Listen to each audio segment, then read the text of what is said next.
Which movie are we talking about again? Ah, fuck. Yeah. We're talking about Elektra. Okay. Well, I didn't do my homework, so I'm just gonna make stuff up. I mean, you probably could about that movie.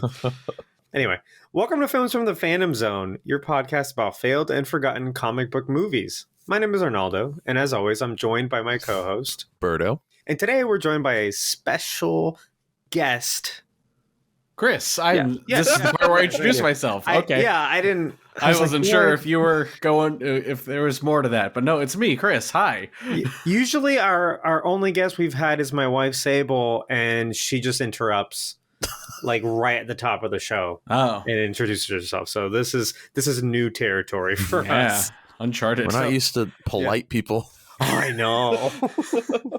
Which is funny because we just had a whole thing about how rude I was on our show. So I apologize for interrupting. Because I'm the interrupter on our show. So yeah, I'm glad you brought that up. Chris is here from Assembly Required podcast. It's an MCU retrospective. I don't know if you want to say anything about it. Yeah, sure. I'll real briefly. So it's a show I started with some good friend. Well, I say I started. I didn't start it. They told me about it at my wedding. They said, "Hey, we're starting a podcast." So I'm like, "All right, cool." So it's called Assembly Required, an MCU retrospective, and it is hosted by my dear friend Eduardo, and along with us is our friend Peaches, as we call him, and Robbie, and then me. And we've had several guests on, including Arnaldo. And we started at the beginning of the MCU. We went through every movie retrospective.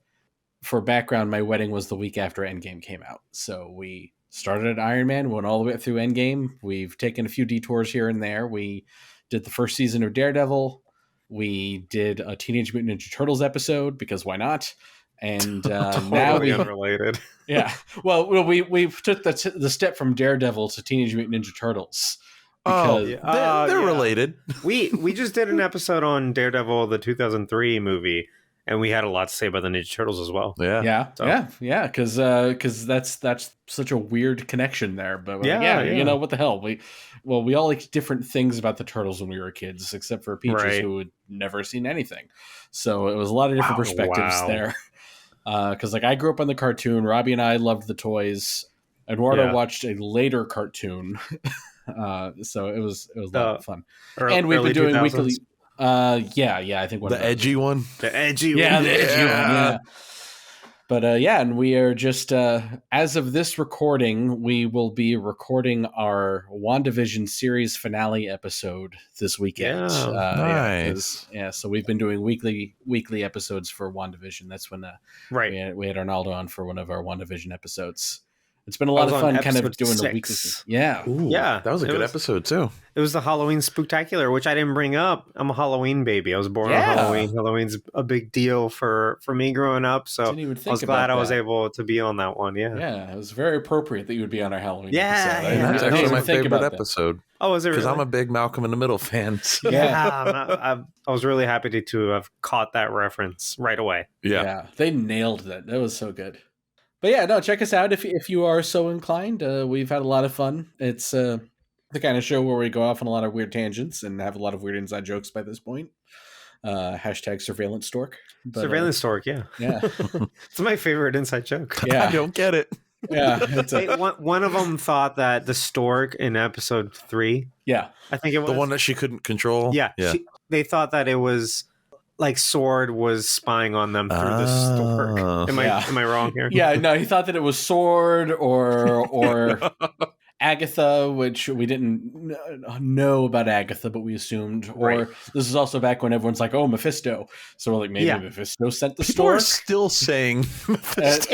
If you're upset Mephisto didn't show up in the last 45 minutes of the show, there wasn't that much. You were never going to be pleased anyway. Yeah, and there wasn't that many clues for that. The last episode should have eased your mind that it's really just going to be Agatha, and it's really going to be White Vision. Yeah, and which it was, and I was fine with that because I expected that. Mm-hmm. No. I didn't have any wild theories. No, it was fun to hear about him though. Yeah, but we're not here to talk about WandaVision. No, you're right. We're here to talk about Man of Steel. Sorry, you usually tell us what movie we're watching, but I did it for you. That's fine. Less work for me. So this is a bonus episode because we talk about failed and forgotten comic book movies, and those are franchises that no longer exist. And since this is a part of a franchise that is currently technically ongoing, we were not supposed to talk about Man of Steel, but the Snyder Cut comes out on March 18th, Zack Snyder's Justice League. And so in preparation for that, we are doing bonuses on Man of Steel and Batman versus Superman, Dawn of Justice. So we hope to get those out before March 18th so we can just kind of get our bodies ready for Justice League, the Snyder Cut. We also want these episodes to be relevant. Yeah, exactly. we gotta hit that wave when it comes. So Man of Steel is not currently streaming it anywhere. It's on HBO Max. It is? That's how I watched it. So when was that? Today? It was yesterday, yeah. It wasn't a week ago. Yeah, it's like on and off. Yeah. Oh well, HBO Max is weird about their DC movies. I don't like it. I got lucky then because otherwise I would not be. I would not because we saw a section that said like get ready for like the Justice League movie, and then Man of Steel wasn't on there. That's so weird. Yeah, like random movies like Aquaman was on there. I'm like, okay, sure, but that came after, so I also don't like that movie. Searching Man of Steel reminded me that the movie Ma existed. Do you remember that one? Octavia Spencer in a horror movie? Yeah. I didn't see it. So it may be on HBO Max and it may not. Always check. I just found out, I don't know if BVS is back on HBO Max. It wasn't a couple of days ago. It wasn't on there. Yeah. But I own all these movies, so it's fine. But they're re-releasing Batman vs. Superman on 4K in an IMAX format, but I think this time it's just 16:9. I think it's just a little bit bigger with some new color corrected bullshit. It's a remaster. It's a Star Wars special edition. Basically, yeah. And that's coming out. Oh, we're finally getting that Jabba the Hutt scene. Yeah. I think it's coming out right. I think it's coming out right before Snyder Cut comes out or right after, one of those. But in March, it's going to be this new movie because it's coming out on 4K Blu-ray also. Okay. So it's going to be this. Wonder Woman 1984 comes out on Blu-ray also this month, and then Snyder Cut's hitting HBO Max. So there's a lot of DC stuff happening. So again, just check HBO Max. It might be on there, it might not. So sorry. Otherwise, time codes in the description. But let's just get into it. You guys ready? Yeah, let's go. Do it. Initial expectations. So basically, what were your expectations going into this movie when you first saw it? And what were your expectations going in just now when you rewatched? Very first time I watched it, I was actually very hyped for this movie. Because I was like, oh, is this going to be a Superman movie that doesn't suck? Yeah. And it was a good movie. I'm not a fan of the third act. But I mean, besides that, like everything leading up to that is just all great for me. So when watching it this next time, I was kind of expecting the same thing and same thoughts. I think it was the trailers that really... The trailers are very good, very artistic. Yeah. But that's also Snyder. Right. Chris? Yeah, I remember being really intrigued by it because I remember them being like, oh, Christopher Nolan is producing a Superman movie. And I was like, okay, well, that's interesting. And looking back, it's like, Nolan isn't necessarily a great fit for Superman. He was a fantastic fit for Batman. But that was like a grounded, and I hate when people talk about like grounded superhero movies, like that's, I don't know, it's just so cliche at this point. But really, like his take on Batman as a crime movie where a guy dressed like a bat, like really, really worked. Yeah. But I was excited to see like what he brought to Superman, but he'd also kind of expressed that he wasn't necessarily super interested in Superman, hence them bringing in a different director. Yeah, right. But I was like, okay, I still wanted to see it. I was like, all right, I guess I'm probably in the minority on this one. I actually enjoyed at least the first two Christopher Reeve movies. Okay. I mean, they're very popular. Yeah. I think it's the third one where it starts going downhill, right? Oh, I stopped watching after those. Okay. I heard that 3 and 4 are bad. I was like, I guess I won't watch those. Well, Oh, don't worry, we'll do that for you. Yeah, We exactly. are doing That's you guys do provide such a great service. Anyway, yeah, so I was excited to see it, and it's one of those movies where I liked it well enough when I saw it with a few problems. I did have a few problems with it, and it was one of those movies that the more I thought about it, the bigger those problems felt to me. Okay. And the more it kind of, and that has actually happened to me, that I had the same reaction to Batman versus Superman as well. Okay. I was like, I liked it well. I remember leaving that and thinking, well, that was better than I thought it was going to be, because by that point I had low expectations because of how much I had come to not really love how Man of Steel had gone. Okay. So when it ended up being, That's interesting. yeah, when that ended up being an all right movie, I was like, oh, that wasn't so bad. And then I thought about it, I was like, oh, but then this and that. So revisiting this was interesting because it was like, am I gonna like it more than I remember? Am I gonna dislike it more than I remember? And I guess we'll probably find out as we talk about Yeah, I was about to say, don't spoil it. I won't spoil. No. Yeah. So this was convince me this movie is good, and we'll see if I was convinced this time. The trailers for this movie were really exciting. They showed a lot of these really artistic Snyder shots, and then the name Christopher Nolan was attached. And the trailer probably came out 2012 because it's a 2013 movie. That is the year that The Dark Knight Rises came out. So people were hyped for it. Oh yeah, they're super hyped. They're on the Batman train right now. And so when they see Chris Nolan now producing and writing for a Superman movie, they're just going to hop off one train and get on the other, right? I think some people thought it was going to be connected too. I mean, maybe. Yeah. And that's the funny part is that then like a couple years later, or no, like later that year, Batman versus Superman is announced with a brand new Batman. Yeah. So it was just kind of like, we just got out of Batman and now we're getting into a different one. It did seem a little too soon. Did I ever tell you my idea for how I wanted them to introduce Batman into this new DC universe they were building? I mean, maybe, but go ahead. Okay, so they announced, and this might have even been before it was either before they announced Batman vs. Superman or shortly after. I was like, here's how I wish they did it. And it's the kind of thing that they might do now, but I don't want to like say I was ahead of my time, but I was ahead of my time. So here's what they should have done. Man of Steel comes out, and people feel all kinds of ways about it. But the third act, which we would say probably begins when General Zod broadcasts his message to the world, and now the world knows that Superman is there, and then the big fight happens, and superheroes are a thing. So what they should have done, and granted, this would not have worked with the Ben Affleck Batman. So this was before Ben Affleck was Batman, before we knew they were going with old Batman. Right. Here's assuming that they're introducing a new Batman. You have a Batman TV show, and you introduce a new sort of unknown young actor as Batman. Batman has already been established for a little bit. So like, it's sort of like a Batman year one kind of thing where Batman already exists, but he's still new enough that we're not telling the origin story again.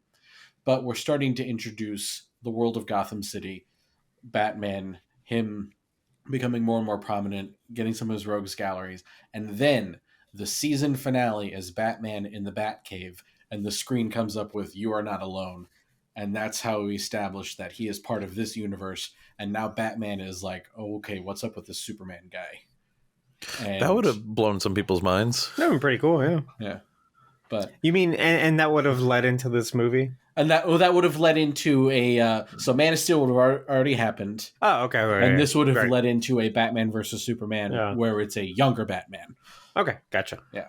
There was that moment in Comic-Con, which might have been like one of the biggest reveals ever, when they announced the sequel to Man of Steel, and people were like, all right, yes, sure, cool. You're going to do a sequel. We know, right? You're not going to do just one Superman movie. Yeah. And then they show the logo, and then the logo broadens and widens a little bit more, and then the Bat logo is right behind it, and people lost their shit. It was a good reveal. The movie from the I Am Legend poster. Yes, exactly. And that was such a moment because it's what people wanted. Avengers had already come out. Mm-hmm. Marvel's already doing their thing, and DC fans are like, you already have the pieces for this. Like, just go and do it, right? So my expectations, I was super excited for this movie back in 2013. I was big into the Dark Knight trilogy. Mm-hmm. The first time I saw it, I was a little confused by the end. I didn't know how I felt. I had to watch it a couple more times, which is that's not a good feeling to have when you get out of a movie, honestly. Confusion. Did I like it? Did I? Yeah. Do I hate this or do I love it? But the more times I watch it, I feel like the more I like it. So this is a movie that like grew on you as time It is, went on. yeah. And then this time, I hadn't seen it in a little while. So I had those questions. I was like, am I going to dislike it more? Or am I going to like it more? Or am I just going to kind of be in the same place? Like which is it? And then when Birds of Prey came out, I couldn't enjoy it while I was watching it because I already knew that this universe was defunct.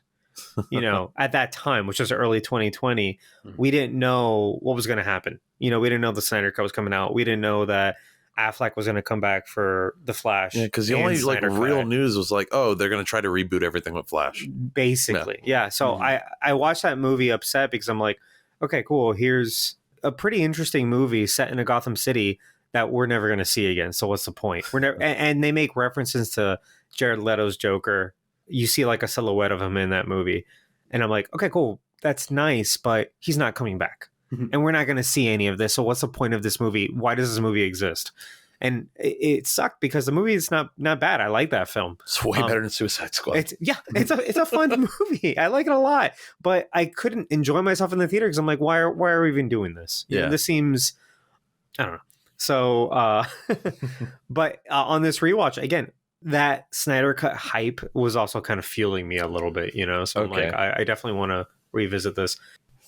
On an alien world of Krypton, Jor-El, Russell Crowe, and a hovering AI assistant deliver the baby of his and his wife, Laura. As Krypton is subtly rocked by seismic activity, Jor-El goes into Krypton's Elder Council to plead them to stop mining the planet's core for energy. But they are interrupted by an insurrection attempt led by General Zod, Michael Shannon. Me and Berto were like, too soon.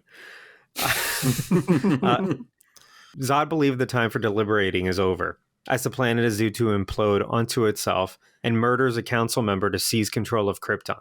Jor-El escapes him to steal the Codex and return to his house. I had forgotten, by the way, about the weird way they make babies on Krypton in this movie. I had completely forgotten that aspect of this. Yeah.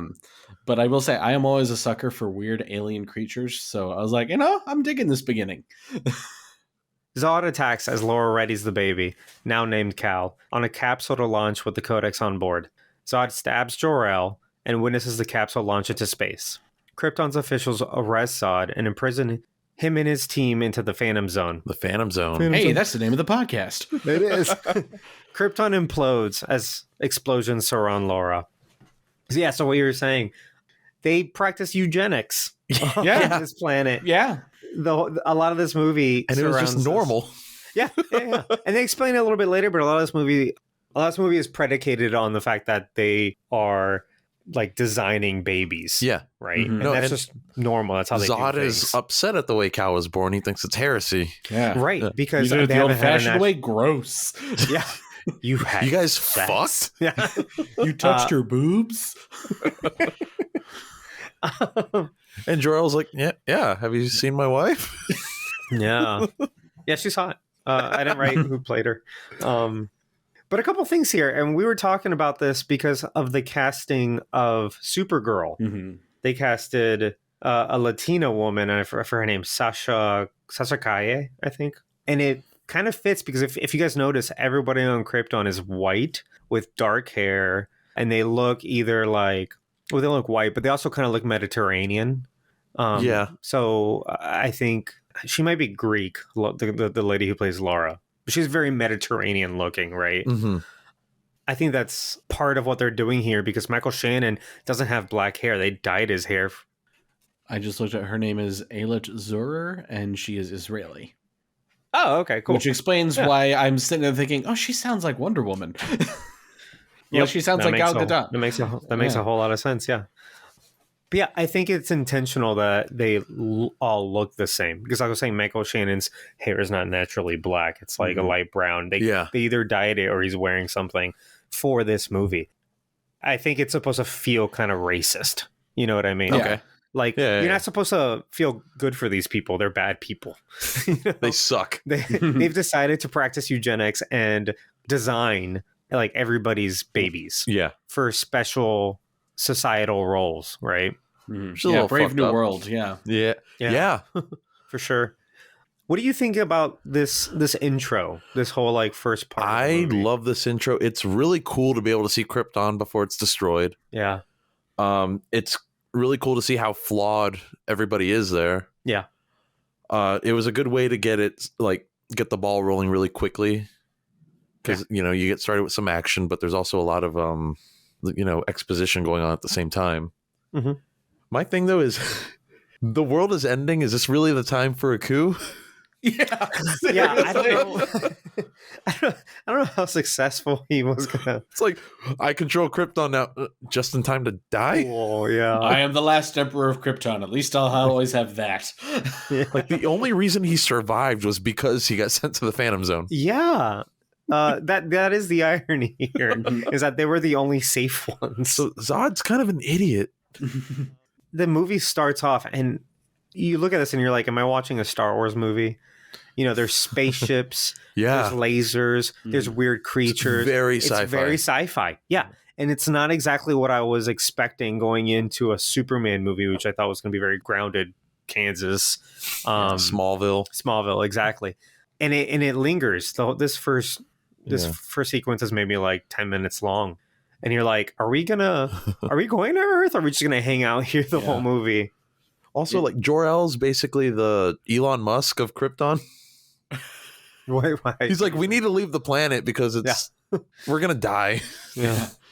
I was gonna say it's definitely, I think, the most quote unquote hard sci-fi that we have seen Superman on screen before, at least. Yeah. Absolutely. In any screen depiction of it.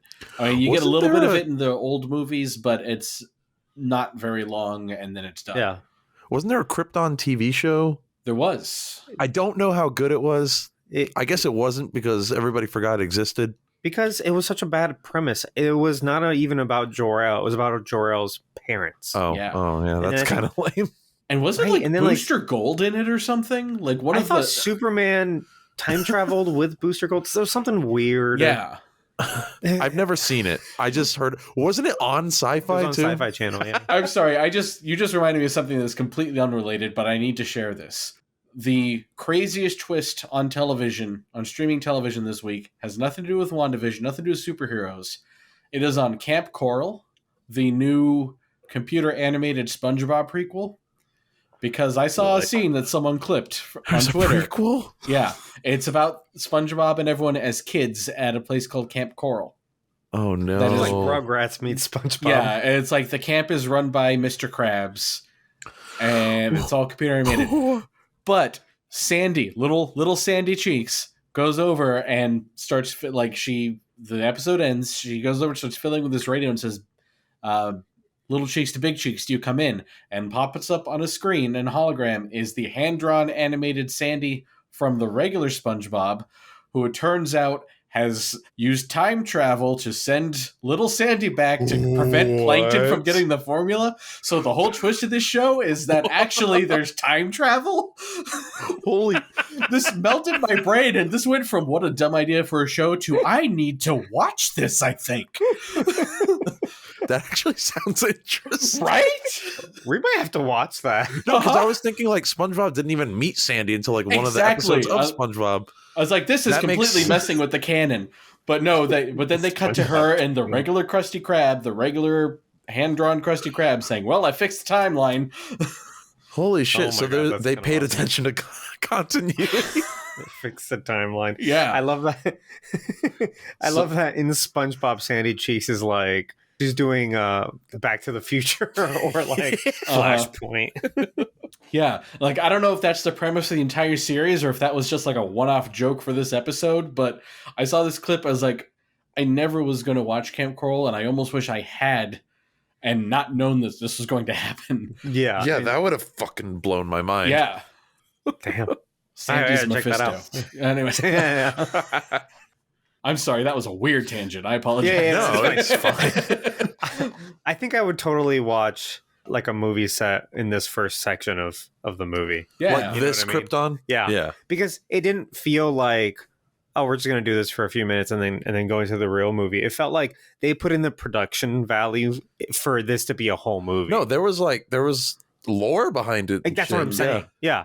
It felt Lived in. sort of, except that it didn't look lived in. Like their rooms are just kind of like big and empty. Clean. Yeah.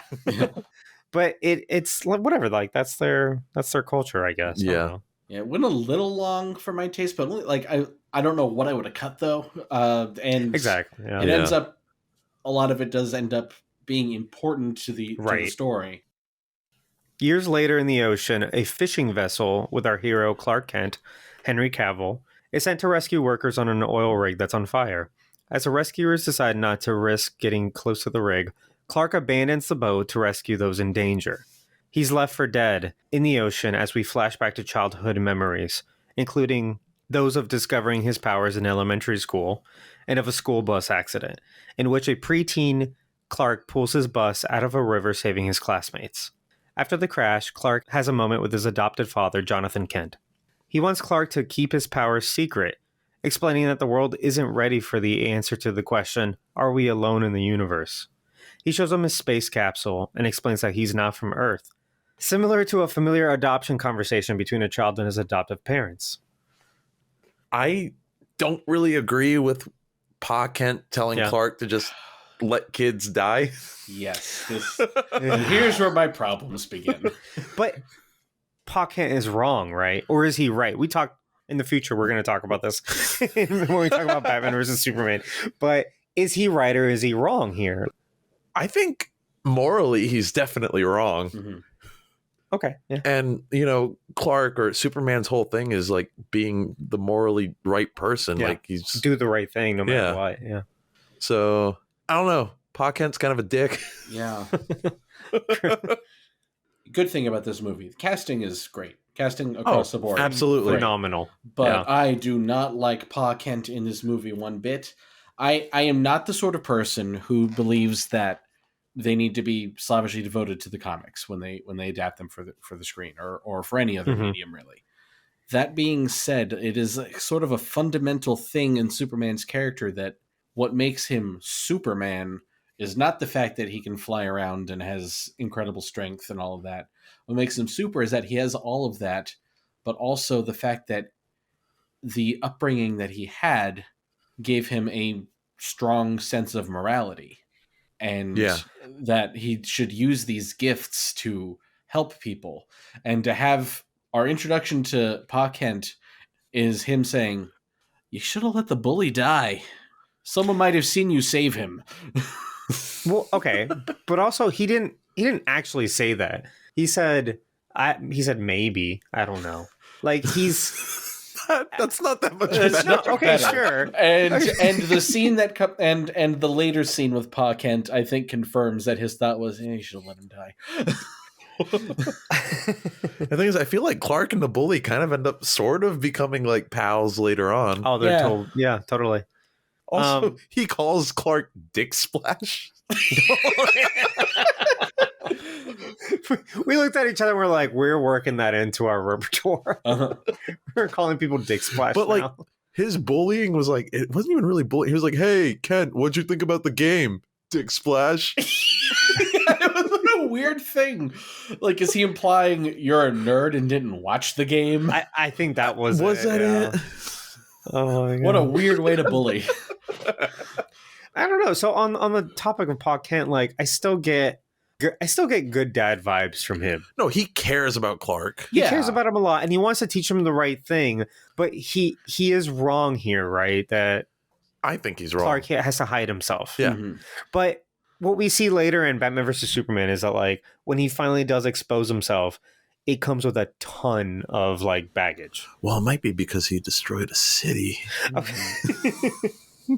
Sure, but it's like, I mean, imagine if this was real and you were this person, you had these super abilities. What would happen in the real world if you Well, outed people would yourself? obviously be scared. Mhm. Yeah, and I think that's his point, is that at the very least you're not ready for that. Like you, Clark Kent, at 12 years old or 13 or whatever, you're not ready for that. Not being ready, I kind of get that. Letting kids die though when you have the ability to save them. Well, again, I don't think that's what he was saying. He goes, because Clark said, "What was I supposed to do? Let them die?" And he goes, he's clearly Maybe. torn here. He's like, I don't know, like maybe, like I don't, It's the exact opposite of the whole Spider-Man thing with the whole like with great power comes great responsibility. If you have the ability to help somebody, you should do it. Well, I don't think it's the opposite because he didn't know that Spider-Man had abilities. He just said Right. that to him. Right. Well, do you Like think he made his intelligence. you think if and Uncle stuff. Ben knew that he had powers, he'd tell him to hide them and not help people? I mean, we don't know. He didn't know. I think Uncle Ben's a good guy, and he would tell Peter to be Spider-Man. It's like the trolley problem, only it's not if you don't act, 4 people die, and if you do act, 1 person dies. It's if you don't act, everybody dies, and if you do act, someone might see you not letting those people die. Okay, yeah. Well, I think the point of this is you're supposed to agree with Clark. You're supposed to also empathize with Pa Kent. You know what I mean? Well, I don't. Okay. I don't either. I think Yeah. I think he kind of like I get he cares about Clark, but he kind of sucks. Yeah. I like the scene in the barn where they're talking about Aliens. Yeah, because it's very reminiscent. Like I was saying, it's reminiscent of like the adoption conversation. Yeah. When you have to tell your kid, "You're not my real kid." Mm-hmm. You know what I mean? And then We found you in a hole. yeah, right. Yeah. And they're gonna be like, "So you're not my dad?" And it was like, "No, of course I'm your dad." I don't know. I felt that. I thought it was good. Okay. Again, the actors are all great. yeah. The acting, Kevin Costner's great. the acting's great. The casting's great. The Like, casting and of the young scenes, it's Clarks great. was great too. They looked Yeah. so like it was really on point. Yeah, he looked really good. Yeah. Oh yeah, we see his abs. Henry Cavill's jacked. Yeah, in spoiler. that scene when he's saving other people, his clothes like burn off. Yeah. I appreciate that the first time we see him, he's saving people. Yeah, They're He does a lot of establishing that right in away this that movie, yeah. he's Like, kind of this wandering is- around saving people. No, that's Yeah. who he is. Yeah, Right, exactly. somehow. I like the part where when he falls into the ocean because he's all like about to die or whatever. Mhm. There's a mom and a baby whale. Yeah. I thought that was cute. Because then it cuts to him and his mom. Well, yeah, So, because he's a that was mama's boy. Oh yeah, of Yeah. course. He's a Martha's boy. Yeah. Martha. All right. Uh, Oh shit. Who's the actress who plays Lois Lane? Amy Adams. Thank you. I didn't write it down. from the She's cute. Muppets. Yeah, exactly. She was I'm- also in like 3 episodes of The Office. Yeah, Oh, that's right. That's Yeah, right. yeah, Yeah, she's the yeah. purse girl. She's the first girl. She's the girlfriend in The Wrestler, I'm pretty sure. She's also the main character in Enchanted. Yes. Let's just go through her filmography. Why don't we? Reporter Lois Lane, Amy Adams, lands at a remote location in Canada to investigate an anomaly found deep inside a glacier. Clark, now working as an assistant for the researchers, discovers the anomaly as a spaceship and enters it, followed by Lois. Lois is attacked by the ship's automated defenses. Clark rescues her and takes off in the ship, leaving Lois behind. Inside, Clark enters a command key he's had since birth. This uploads an artificial consciousness of Jor-El, who appears as a hologram. Jor-El introduces himself as Clark's biological father and illustrates Kryptonian history. Thousands of years prior, Krypton attempted to expand their civilization, scouting for planets that they could terraform and settle. To combat overpopulation, Krypton began creating life in Genesis chambers with predetermined DNA and societal roles. Such a chamber sits before Clark and Jor-El. They abandon space travel and begin mining the planet's core, leading to their ultimate demise. Jor-El goes on to explain that Earth's young yellow sun energizes his cells, which has provided him with extraordinary strength and abilities. He says, "You'll give the people of Earth an ideal to strive towards. They will race behind you. They will stumble. They will fall. But in time, they will join you in the sun, Cal. In time, you will help them accomplish wonders." Clark takes a suit and cape and discovers his power of flight. So it was kind of an info dump, but that was about it. It was it a was very a- stylish info dump. Yeah. It was. A lot like Guardians of the Galaxy Volume 2. Oh I yeah. love that movie. I It's love very that movie. similar because he tells the history with very kind of like artistic Yeah. statues Mhm. that Yep. move. Right. It's essentially the same thing. You also find out later that the history isn't totally accurate and it's kind of dark. Right. In Guardians, yeah. This is an info dump, like you said, but it's very well done. And it's like a tad bit emotional because he's finally like, in a way, connecting with his father, who we got to know in the very beginning of the movie a little bit. Right, but he didn't. Yeah, this is an adoption story, at least in this part of the movie. Yeah, this whole sequence from Lois and up to this him learning to fly. This is when I started to realize that throughout this movie, for every scene I liked, it was going to be followed by a scene I didn't like, and it was going to be followed by a scene I did like. It was just very back and forth for me. Yeah. I'm curious. What were the ones that you like and dislike? Okay. Well, I did not like that the word tinkle was in this movie. Tinkle. Lois says she has to tinkle. What if I have to tinkle? Yeah. I'm like, that made me uncomfortable to hear a grown woman say tinkle. Why? I don't know. It just stuck out at me. It's just not good dialogue. It made me think of Granny's peach tea, and I don't like to be reminded of that.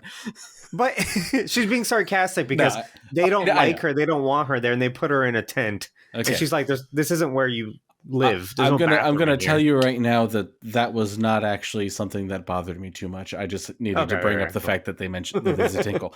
So remember when I said that I don't mind when they make changes from the comics? Right. Sometimes I think that having Lois know his secret from the beginning is a really interesting twist. I actually think that opened up some interesting avenues that they could go down with the story for later on that would set it apart from the comics. You know, just skip ahead because we know Lois is going to find out eventually. So real quick, in the comics, Lois usually doesn't find out until well after she's acquainted with Clark Kent. Yeah.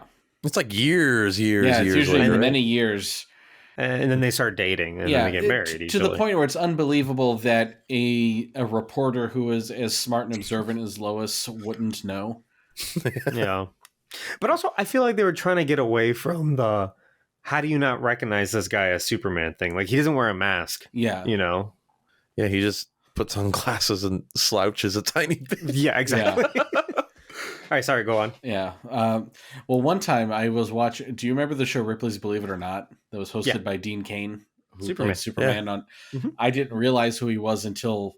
Normally he wasn't wearing glasses, and then one shot he was, and I was like, oh my God, he's Superman! Holy shit, it worked! Uh-huh. And from that moment on, it's like, I guess I can't really make fun of that. Oh my God. Well, there is something to how you carry yourself, you know? Talk about the Christopher Reeve movies. There is the scene in, I think, Superman 2, where he takes off his glasses and stands up straight and kind of smirks, and it's like, there is a difference between Clark and really Superman. And I can attest to the fact I can say where I used to work, because I don't work there anymore. I used to work at Disney World, and I put Neil Patrick Harris and his family on a Jungle Cruise boat and did not realize it because he had a hat and sunglasses on. So the Marvel disguise works. It does. Yeah. Really. And a part of it is that you are not expecting to see you're like person there. Why would he ever be here? It's like, have you ever run into a friend in a place where you never see them and it takes you a second to like for your brain to put together because like, oh, you're not supposed to be here.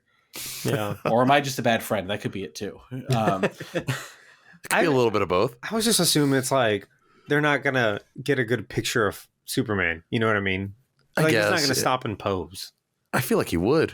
I mean, just to be nice. I know that they've tried to hand wave in the comics by saying that he vibrates his face, like the molecules in his face, so that his pictures don't turn out. That seems more of a Flash thing to do. It does. It really does. Yeah. Anyway, but yeah. So Lois, interesting twist. The whole scene with Jor-El, I love the history lesson that he gives. I think it looks really cool. I think if you have to give exposition, make it interesting to watch. Yeah. And people won't know that you're just dumping information on them. Right. And I think that worked. Kind of reminded me, not visually, but just sort of the same vein of it being this really stylistic animation in the middle of a live action movie. It reminded me of the Tale of the Three Brothers in Deathly Hallows movie. Yeah. I love that sequence. Yeah, that's a fantastic it's like all of a sudden we get to a completely different animation style, Yeah. and it was kind of like that. It was neat. Jor-El, I like a lot of Jor-El and Clark's interactions, but there's this idea that kind of permeates this movie that Superman is like a god. And while that is certainly true from the power standpoint, I just keep going back to and there are multiple valid interpretations to Superman. I think I just prefer the one where he has godlike powers, but what makes him so great is his humanity, like what he has picked up on Earth. He has these powers because of his alien biology, but he is a superhero because of what he learned on Earth. And when they talk about, oh, the people of Earth will get in line behind you and they will stumble, but you will be the perfect example of what they can be. Like, Superman is supposed to be like the best of humanity, but not because he's special. Like, he's like divinely chosen to be special. So I just don't 100% like that interpretation doesn't 100% work for me. I can see it. It's like the whole, like, your parents are telling you you're special your whole life and you're meant to be better than everybody else because you're their little boy. Yeah. I don't know if I read into that like that. I think Batman kind of mentions that when he's fighting Superman. Actually, he says something along in the next movie. He says, like, "I bet your parents told you were special." Right. Yeah. Exactly. Oh yeah, he does say that. Yeah. Yeah, no, he does say that. I never made the connection. I'm like, oh no, because I thought about the Kents. I didn't think about Jor-El, who literally told him, like, no, you're people, perfect. you're special, yeah. Like, you're going to make these humans so great because they're going to love you so much they're going to want to be just like you. Well, to be fair, for the case of Clark, at least, he's a very humble guy, though. Mm-hmm. Yeah, I think he sells it well, but also I think what's important here is that he has two dads telling him completely different things. And he has to figure out, this whole movie is about Clark Kent figuring out who he's going to be. Okay. This is a coming of age story. And so he has two sets of parents. He has four parents, and they're all telling him different things. Mm-hmm. Right. And he has to decide at this point in his, like, adulthood, who am I? And what is it that I'm supposed to be doing on this earth? So he's like Zuko. Yeah, exactly. Who are you? And what do you want? What do you want? Chris hasn't seen Avatar. He started it, and then he hasn't. I haven't episode continued. 2? That's where you are? Yeah. Episode 2. Wow. I'll probably go back and watch Holy the first shit. episode again. I'm real bad at watching TV. It's hard for me. You'll make listen. time. You'll thank us. There's know. some very good character arcs. Yeah, in there. Avatar only goes up. I've had many from the many beginning. friends tell me the same thing. So I really genuinely do want to watch that show. All right. Yeah. But what was I saying? I mean, so he has Pa Kent telling him, hide your powers, just be a good dude. Yeah. Don't be a superhero.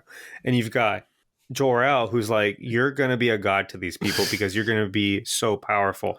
Now, to your point, I always got the impression that when you think about the Marvel universe versus the DC universe, not just in, like, the movies, but like TVs, comics, etc., I always get the impression that Marvel is more, these are normal people gifted with extraordinary abilities. Mm-hmm.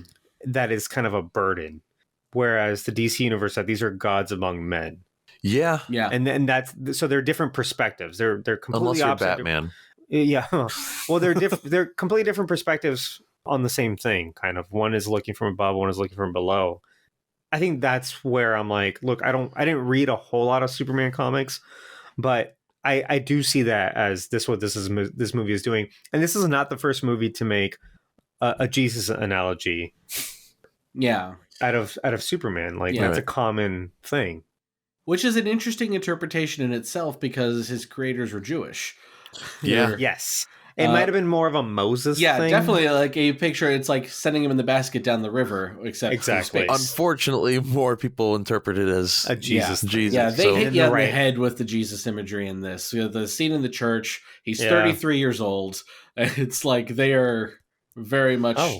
Yeah. Oh shit! Is he 33? Yeah, he says something about he's been doing something for 33 years. So I'm like, oh, okay, I get it, Jesus. Oh, that's a good little Easter egg. Yeah.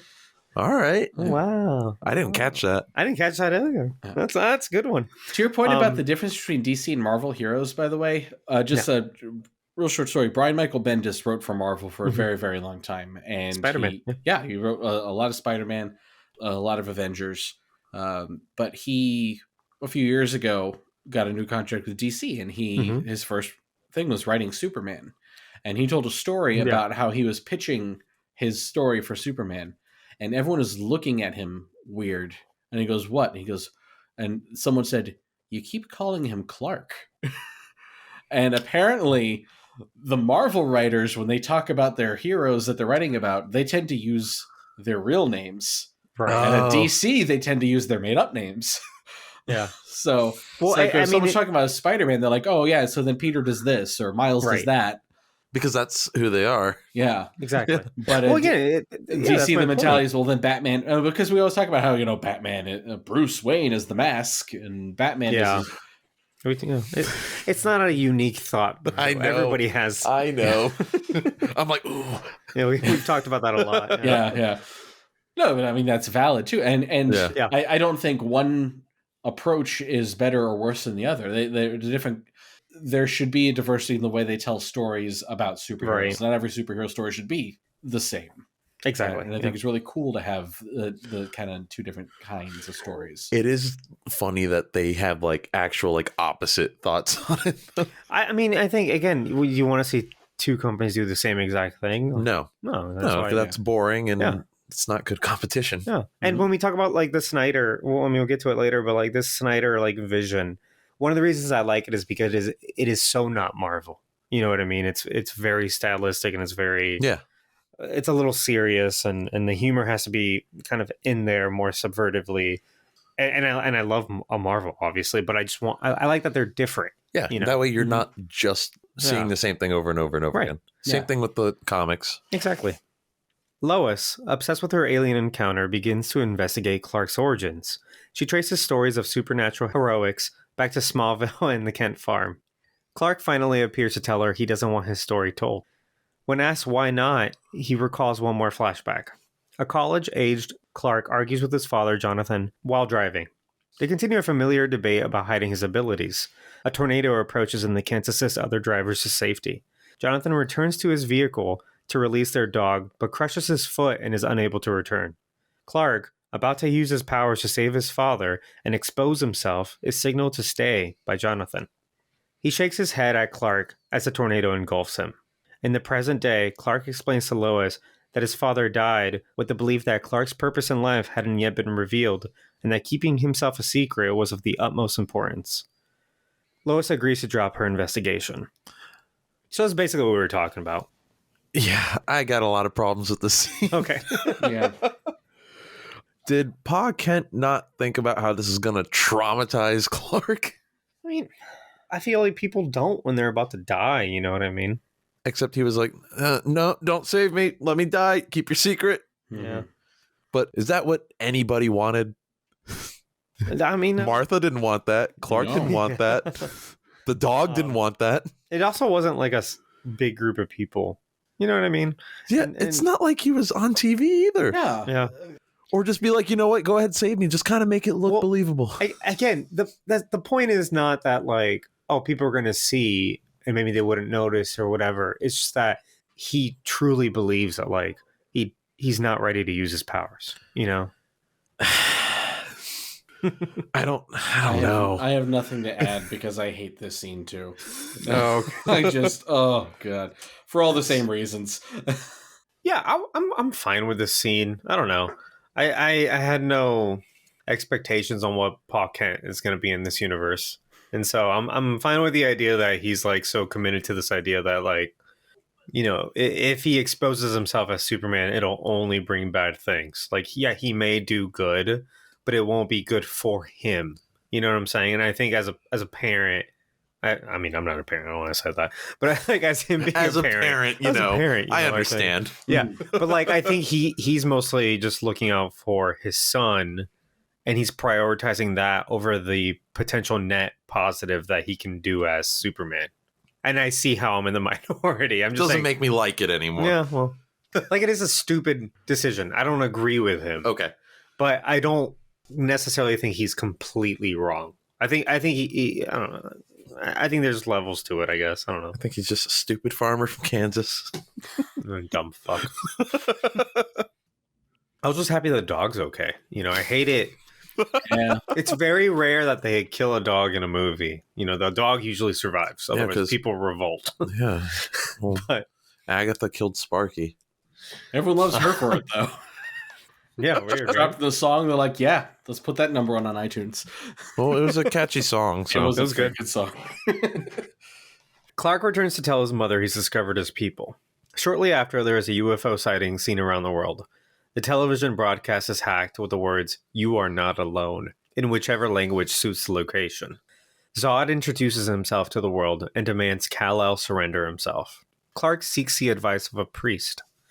There, in front of a stained glass depiction of Jesus, he admits to the priest that he is the alien in question and does not know what to do. The priest asks what his heart tells him and advises Clark to take a leap of faith. I have a lot of thoughts on this too. All right, go. The Zod's message, very well done. Oh, I love that part. It felt almost like an old school like horror film, like with like aliens invading, like that type of.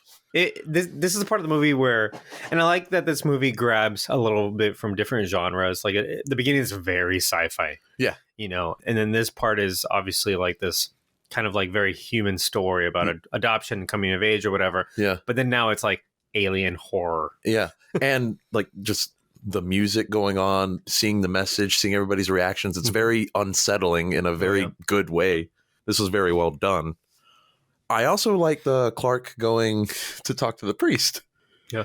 Because when he basically tells the priest everything, he's like, "Yeah, I'm the alien they're looking for." And you see the priest's face, and he's like, he takes a swallow. He's like, "Yeah," and he's like, "Well, I think you should, take a leap of faith." I like that the priest at least gives him very human advice. Yes, Like, he does. He treats the problem as if it was a normal one. He's like, "What does your heart tell you He to do?" was surprisingly collected about the whole thing. It's like, I'll consider the theological implications of this later, but right now, you need help, and I'm going to do it. That's a good Like, right there. Are you the Messiah? Not important right now. What does your heart tell you to do? But I'm not a big fan of the third act of this movie, but the way it starts is very good. I'd argue this is still the second act. Would That's not would it be important. at like end of the second, going into the third? But like this segment of the movie, I love for like those reasons. Yeah. So I don't know what you guys think about it, but Yeah, I really like the Zod stuff, like an alien showing up and broadcasting to the entire world. It kind of gives me Day the Earth Stood Still vibes. yeah, the original or the Keanu Reeves one. Never seen the Keanu one. Okay. Keanu. So I can't honestly say that one. Hey, give me Independence Day vibes. Okay. Huh. The only All right. the minorest quibble, that's not even a word, but the most minor quibble that I have with it is him choosing to say "you are not alone" is a very weird thing for an alien to say. Because why would he? Does he know that humans are always wondering, are we alone in the universe? Like just really weird to come in answering a question that maybe he didn't know was being asked. Maybe. But I think that maybe they're like, it's a creepy enough scene that it doesn't bother me. I think they're like, what are humans all about? Like, do they even have spaceships? No. Yeah. No, so they must not know anything about space They're at all. still having wars. Fucking idiots. They crash rockets and go, great job. They don't even practice eugenics. And the one guy that tried, they fought a war to stop him. What is wrong with these people? They're like, they had that Hitler guy. He knew what he was talking about, and they beat him. Oh no, They hated him. He's their worst one. Yeah, I mean, again, you're not supposed to like the Kryptonians in this movie. You're not supposed to empathize with them at all. Well, especially this faction of Like, them. right? Like they are fascists, right? Yeah.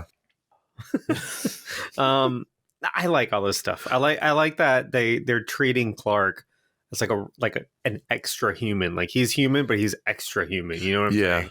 He has to question himself. This is still a coming of age story. He doesn't have it together at all. No, because like now this is a whole new moral dilemma for him. Yeah. He's So like, he oh goes to a shit, what do I third do? Padre. I also like the whole like broadcast interruption thing. There's just something inherently creepy about it. Yeah. I like that they're all in different languages because it makes you question, like, are they speaking English? You know what I mean? Like, True. do they have like translators? I think in most cases they just wave it off as, oh, they have universal translation. Well, they do, but because they did this whole little scene where it's in different languages, it now makes you question it. Yeah. Because like in Guardians of the Galaxy, they say that they have like a implant in their throats or something like that, right? And I don't know, I think it's cool, like the idea, like you said, of just it showing up on every screen across the world at the same time. Like it shows up on her phone, like super creepy. I wish she hadn't said it's on all the RSS feeds. Because that really, I just got a Google News alert that says you are not alone. I think it was just meant to show that like any sort of form of like communication at all is That's I mean, probably like why the lights of Dave stood still. Like the lights went off. You know, like they hacked into that somehow. Yeah. So, Zod's very theatrical. Yeah. Well, that's what Martian Manhunter said. He goes, this guy wants to make a dramatic entrance. Oh yeah. I don't think Berto knows that spoiler. I'm sorry. It's okay. It's fine. You're gonna learn it. I don't think you're gonna be surprised by it. No, I'm probably not. Like how much we've talked about it, but it's an open secret at this point. Yeah. I was just writing down. Sorry, Chris, you're not reading this with us. The Jesus allegory and how like Jesus is told that he's the son of God and that he has to like go do stuff.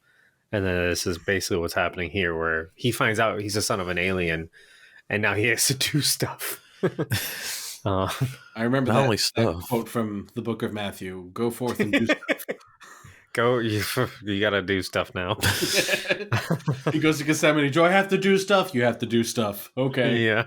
And it's going to be a sacrifice of some sort. Yeah. Clark surrenders to the military.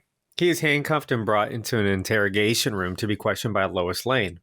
She questions the S on his chest, and Clark explains it's not an S. It's a symbol that means hope.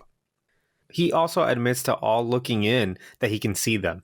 General Swanwick questions his loyalties, to which Clark replies, I grew up in Kansas. Outside, a spaceship lands, and Feora demands Lois come on board in addition to Clark. On board their ship, Clark cannot breathe their atmosphere. He passes out, and Zod communicates with him through a nightmare. Here he explains that the Registry of Genetic Life, the Codex, has been stolen by his father and meant to be used to repopulate Earth with Kryptonians, killing all humans in the process. Clark is horrified as he wakes up strapped to a table. I forgot to mention before, I think one of my few big complaints of this movie is that when Jor-El is doing his info dump with Clark, he's just like, and here's a cool Superman suit you can wear. I just assumed that it was just like Kryptonian armor. What I don't get is why is it red, white, and blue? Or just red and blue? Yeah, so... Very American. Yeah, because he's wearing that same suit early in the movie, but it's black. And Zod all of the Kryptonian suits are like black. Yeah, exactly. So why is this one red and blue and has a cape? Oh, no, they had capes too. Zod definitely had a cape too. He had a cape at some point, yeah. And I thought they should have just, because the ship that they found that suit in was like 18,000 years old, I think they said. So I feel like, this might be nitpicking, but I thought a throwaway line where they're like, this is your great grandfather. No, but this is like a scouting suit. Or like later on when he puts it on, he sees Zod and he's like, oh, that's what the S is for. Scouting. He's like, you're in one of the old scouting suits or something like that. I don't know. It's those little like attention to detail that I like, and it's something Marvel's that could have been fixed in like a second. Yeah. Otherwise, I'm just like, okay, so you just had this Superman suit lying around. You know what I mean? I might have had something like that in my notes too. I'm like, why is there just a red and blue suit there? Yeah. So literally today, they are doing little character clips for Zack Snyder's Justice League. I think you sent me that. I haven't opened it yet, but I saw that you sent it. Yesterday was Batman, and today was Superman. Mhm. And so there's a scene where he's walking through the same ship after he's resurrected. And all the suits are showing up, and he kind of chooses which one he's going to wear, and he picks the black one. Whoa, edgy. Yeah, and I'm like, what? Are you being edgy? Because I think in the comics, it's a like regeneration suit, right? That sounds right. That sounds like Yeah, something yeah. I would say. Because when he dies in the comics and then comes back, he's wearing the black suit, Right. Okay. Because it has some special Healing properties or something like that. Mhm. But I guess in this, he just picks the black one because he's like, all right, I'm dead. So, I'm dead now. So. He's going into his dark phase. yeah. Well, I also remember, this might be related, it might not. I remember like a blue Superman and a red Superman, but they were like separate entities. Yeah, I'm very hazy on that. I don't know if I remember reading a comic book about that when I was a child. Rings a bell. they're like, yeah, it's like they look like they're made out of electricity, sort of. Yeah. Yeah. Oh God. It's a thing. Was that a suit or was that like... They're two different characters. Okay. That's gonna drive me crazy now because I know what you're talking about. It's like, it's just in the back of my mind, but that's all I just remember seeing that. Yeah. So when Superman dies, they introduce several more characters in the comics, including Superboy, Steel, and a couple others I don't remember. Steel, like Shaquille O'Neal? Yep. Yeah. I forget his name. The character's Oh, name. we got to watch that movie John too. Henry, Yeah. right? John Henry Irons. That's Okay. it. Yep. Thank you. Who just wants to like be a good guy after Superman dies. Like he's inspired. So he just puts on a suit of armor that he builds. And then he just goes, Sounds like a bozo. sounds like, yeah. What an idiot doing the right thing. Oh, I Sounds found like this the red Superman and the blue Superman. Yeah. They were called Superman Red and Superman Blue. That's it. Very original. You needed to get both to get all 150. Right. And you had a tray. And there was a special yellow Superman. Yeah. that one Mr. Mix's split like followed you around. I love that when Lois Lane is like, well, what's the S for? And he's like, oh, Lois. It's not an S. Bitch, you just figured this out a second ago. Oh, my sweet summer child. Like you just learned all about your history. Don't get off your high As horse. a long-time alien, I know that this is not an S. These are my people. I did like the scene where he was like in the interrogation room, like he was just letting them handcuff him. Oh yeah. He was being very nice about the whole thing, but he's like, he's a nice guy. It's like, I know you guys are imprisoning me, but like, I like when he's just like bloop. and then everybody freaks out. It's like he couldn't do that the whole time. Mm-hmm. Right. There is something about this part where you've got the military, and this is out in the middle of the desert, which I think is great for the visuals. It's such a nice kind of like color contrast between like the brown, like the tan sand, and then Superman in his suit, and then a bunch of like military people and Feora. I like the look of this whole sequence a lot. Other big problem with this movie comes here too. Plot wise, I'm like, why did Lois have to go up to the ship? Because she doesn't do anything there. Why did they want her? Yeah. I mean, and they wrote around it. I just don't think she needed to be there. I mean, they put her there so that he could save her again. Right. Because then she comes back down to Earth. Well, we get that cool sequence later where Jor-El's helping her out. Oh, yeah, I'm about to... That's one of my favorite scenes in the movie. I really like that. That's a strange part for you to say that's your favorite part. I didn't say it was my favorite, but I thought it was executed. It was just... It was cool. Right? It was fun. It's the most fun scene in the movie. And I'm not someone that says that not every superhero movie needs to be all fun all the time. But this is a very bleak movie overall. Yeah, so it was a really welcome moment of levity. It's one of the few times that they don't pull away from actually doing a joke. Move your head to the left. Yeah. Like, that was great. I loved that. And it's my go-to example of this movie being afraid of jokes is showing the 106 days since an accident and then cutting away instantly as soon as the numbers fall off because, God forbid, we have a joke here. You had to rewind and show me that because I missed it. You missed it, but I saw it, and I think it's a good joke. And I mean, I think it hangs on it long enough for it to be considered. I a feel joke. like they cut away. Like you see, Too quick. yeah, it's like they just needed the camera to stay there for just another second for it to land. I thought. I'm sure a lot of people just didn't see it. Yeah, it just struck me as them being like, "We are serious." But I'm gonna stop now because there's a later scene where I have a bigger tonal issue, and we're all getting a little ahead right now. Yeah. Right, Sorry. well, let me get to the part. On the ship, Lois plugs in the command key given to her by Clark, and a holographic Jor-El assists her in escaping. Jor-El recants what Clark heard from Zod and assures they never meant on resettling Earth, but for Clark to be a bridge between both peoples.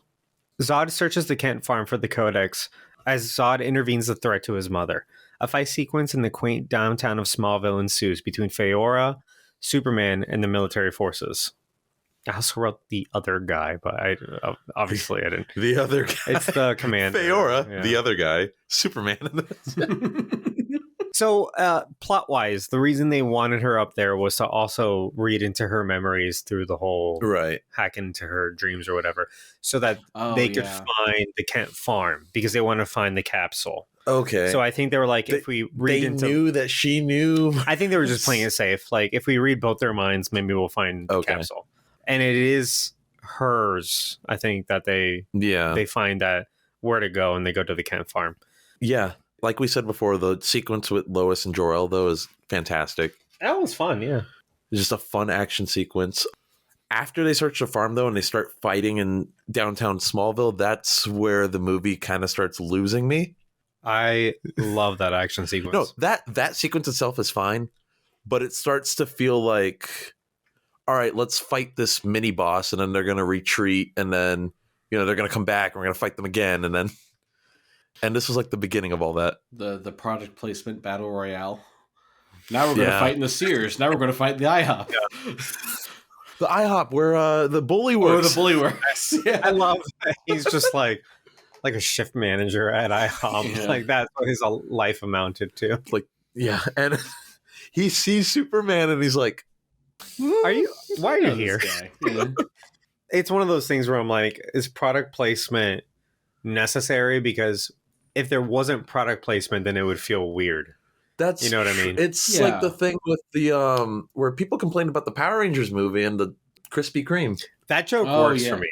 I love that part. I like that Krispy Kreme was a plot point because it's a plot point. Exactly. I like that. I like Baskin Robbins in Ant-Man. I thought that was very funny. Those are really good uses. Oh man, Baskin Robbins always finds out. The fact that is just a thing that apparently is an axiom, well-known among people in the Marvel universe. Baskin Robbins. They are famous for figuring out if you're secrets. A criminal. Yeah. And the other guy's like, man, Baskin Robbins don't play. So good.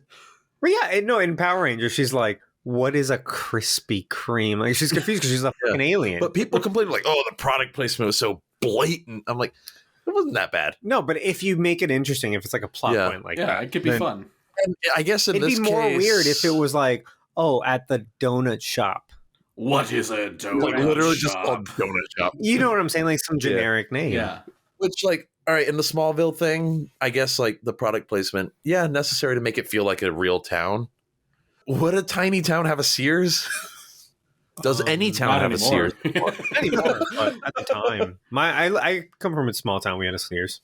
They should have put a Blockbuster there just to show how small that town is. I can't afford that in 2013.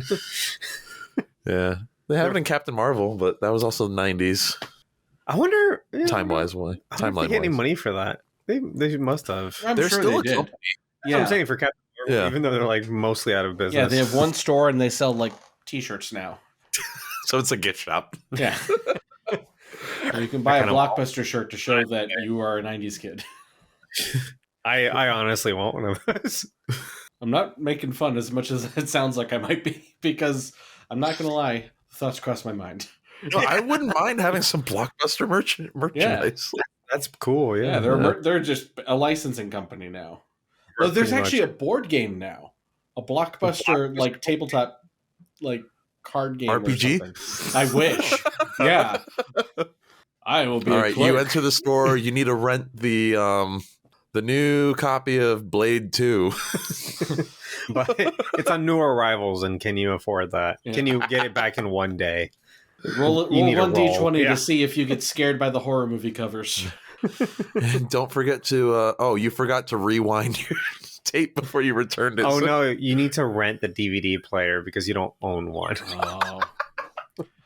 We used to rent N64s Oh, I did at that. Yeah. Blockbuster. I Before had I an owned N64. I used to rent a shit ton of games though. No, that too. But Yeah. we used to rent the console at Blockbuster Oh, shit. before I owned one. Yeah. That was fun. It was a good time. Do you remember printing out Pokemon Snap pictures at Blockbuster? I do. Yeah, they had the booth. They had the booth, and it wasn't easy to You use. stuck at your all. you stuck your memory card in it. Uh huh. New Pokemon Snap comes out next month. I think it's time On for the Switch. Blockbuster to come back. Oh, Unfortunately, the internet exists. yeah. You know what though? This Blockbuster conversation is going to bring up a good point later because I have got a whole bit about nostalgia and how this has kind of ruined this movie. Nostalgia ruined this movie. Yeah, because people are very nostalgic for the Christopher Reeve movie, and they can't allow. I mean, maybe they can't. They weren't because nostalgic you for can- the Brandon Routh movie. I mean, that movie is nothing but being nostalgic for the Christopher Reeve exactly, movie. exactly. But it's hard for people to kind of let that go and allow a new interpretation of. Yeah, because a lot of Superman. people are like, "This isn't Superman." Also, that movie isn't that comic accurate either. That movie is mostly based on the George Reeves TV show, Right. and like Superman in the 50s, and it's supposed to be nostalgic for the 50s when that came out, in the late a lot 70s. of old a lot of old on-screen interpretations of heroes aren't comic book accurate. Well, What's what I'm saying? So like Superman flying wasn't even comic accurate when it first, because that first came out on the Exactly. radio show. I think. thought it was It was either the radio show or the cartoons or the cartoon. Either way, Yeah, it wasn't yeah, the it was comic. yeah, and then it migrated to the comics, and now we Was think it like the Superman is 1940s cartoons? Yeah, the Yeah. one by Schluster. Fleister. It's a name, yeah, but Fleischer. is something like that. Yeah, Yeah. it was super groundbreaking animation at the time.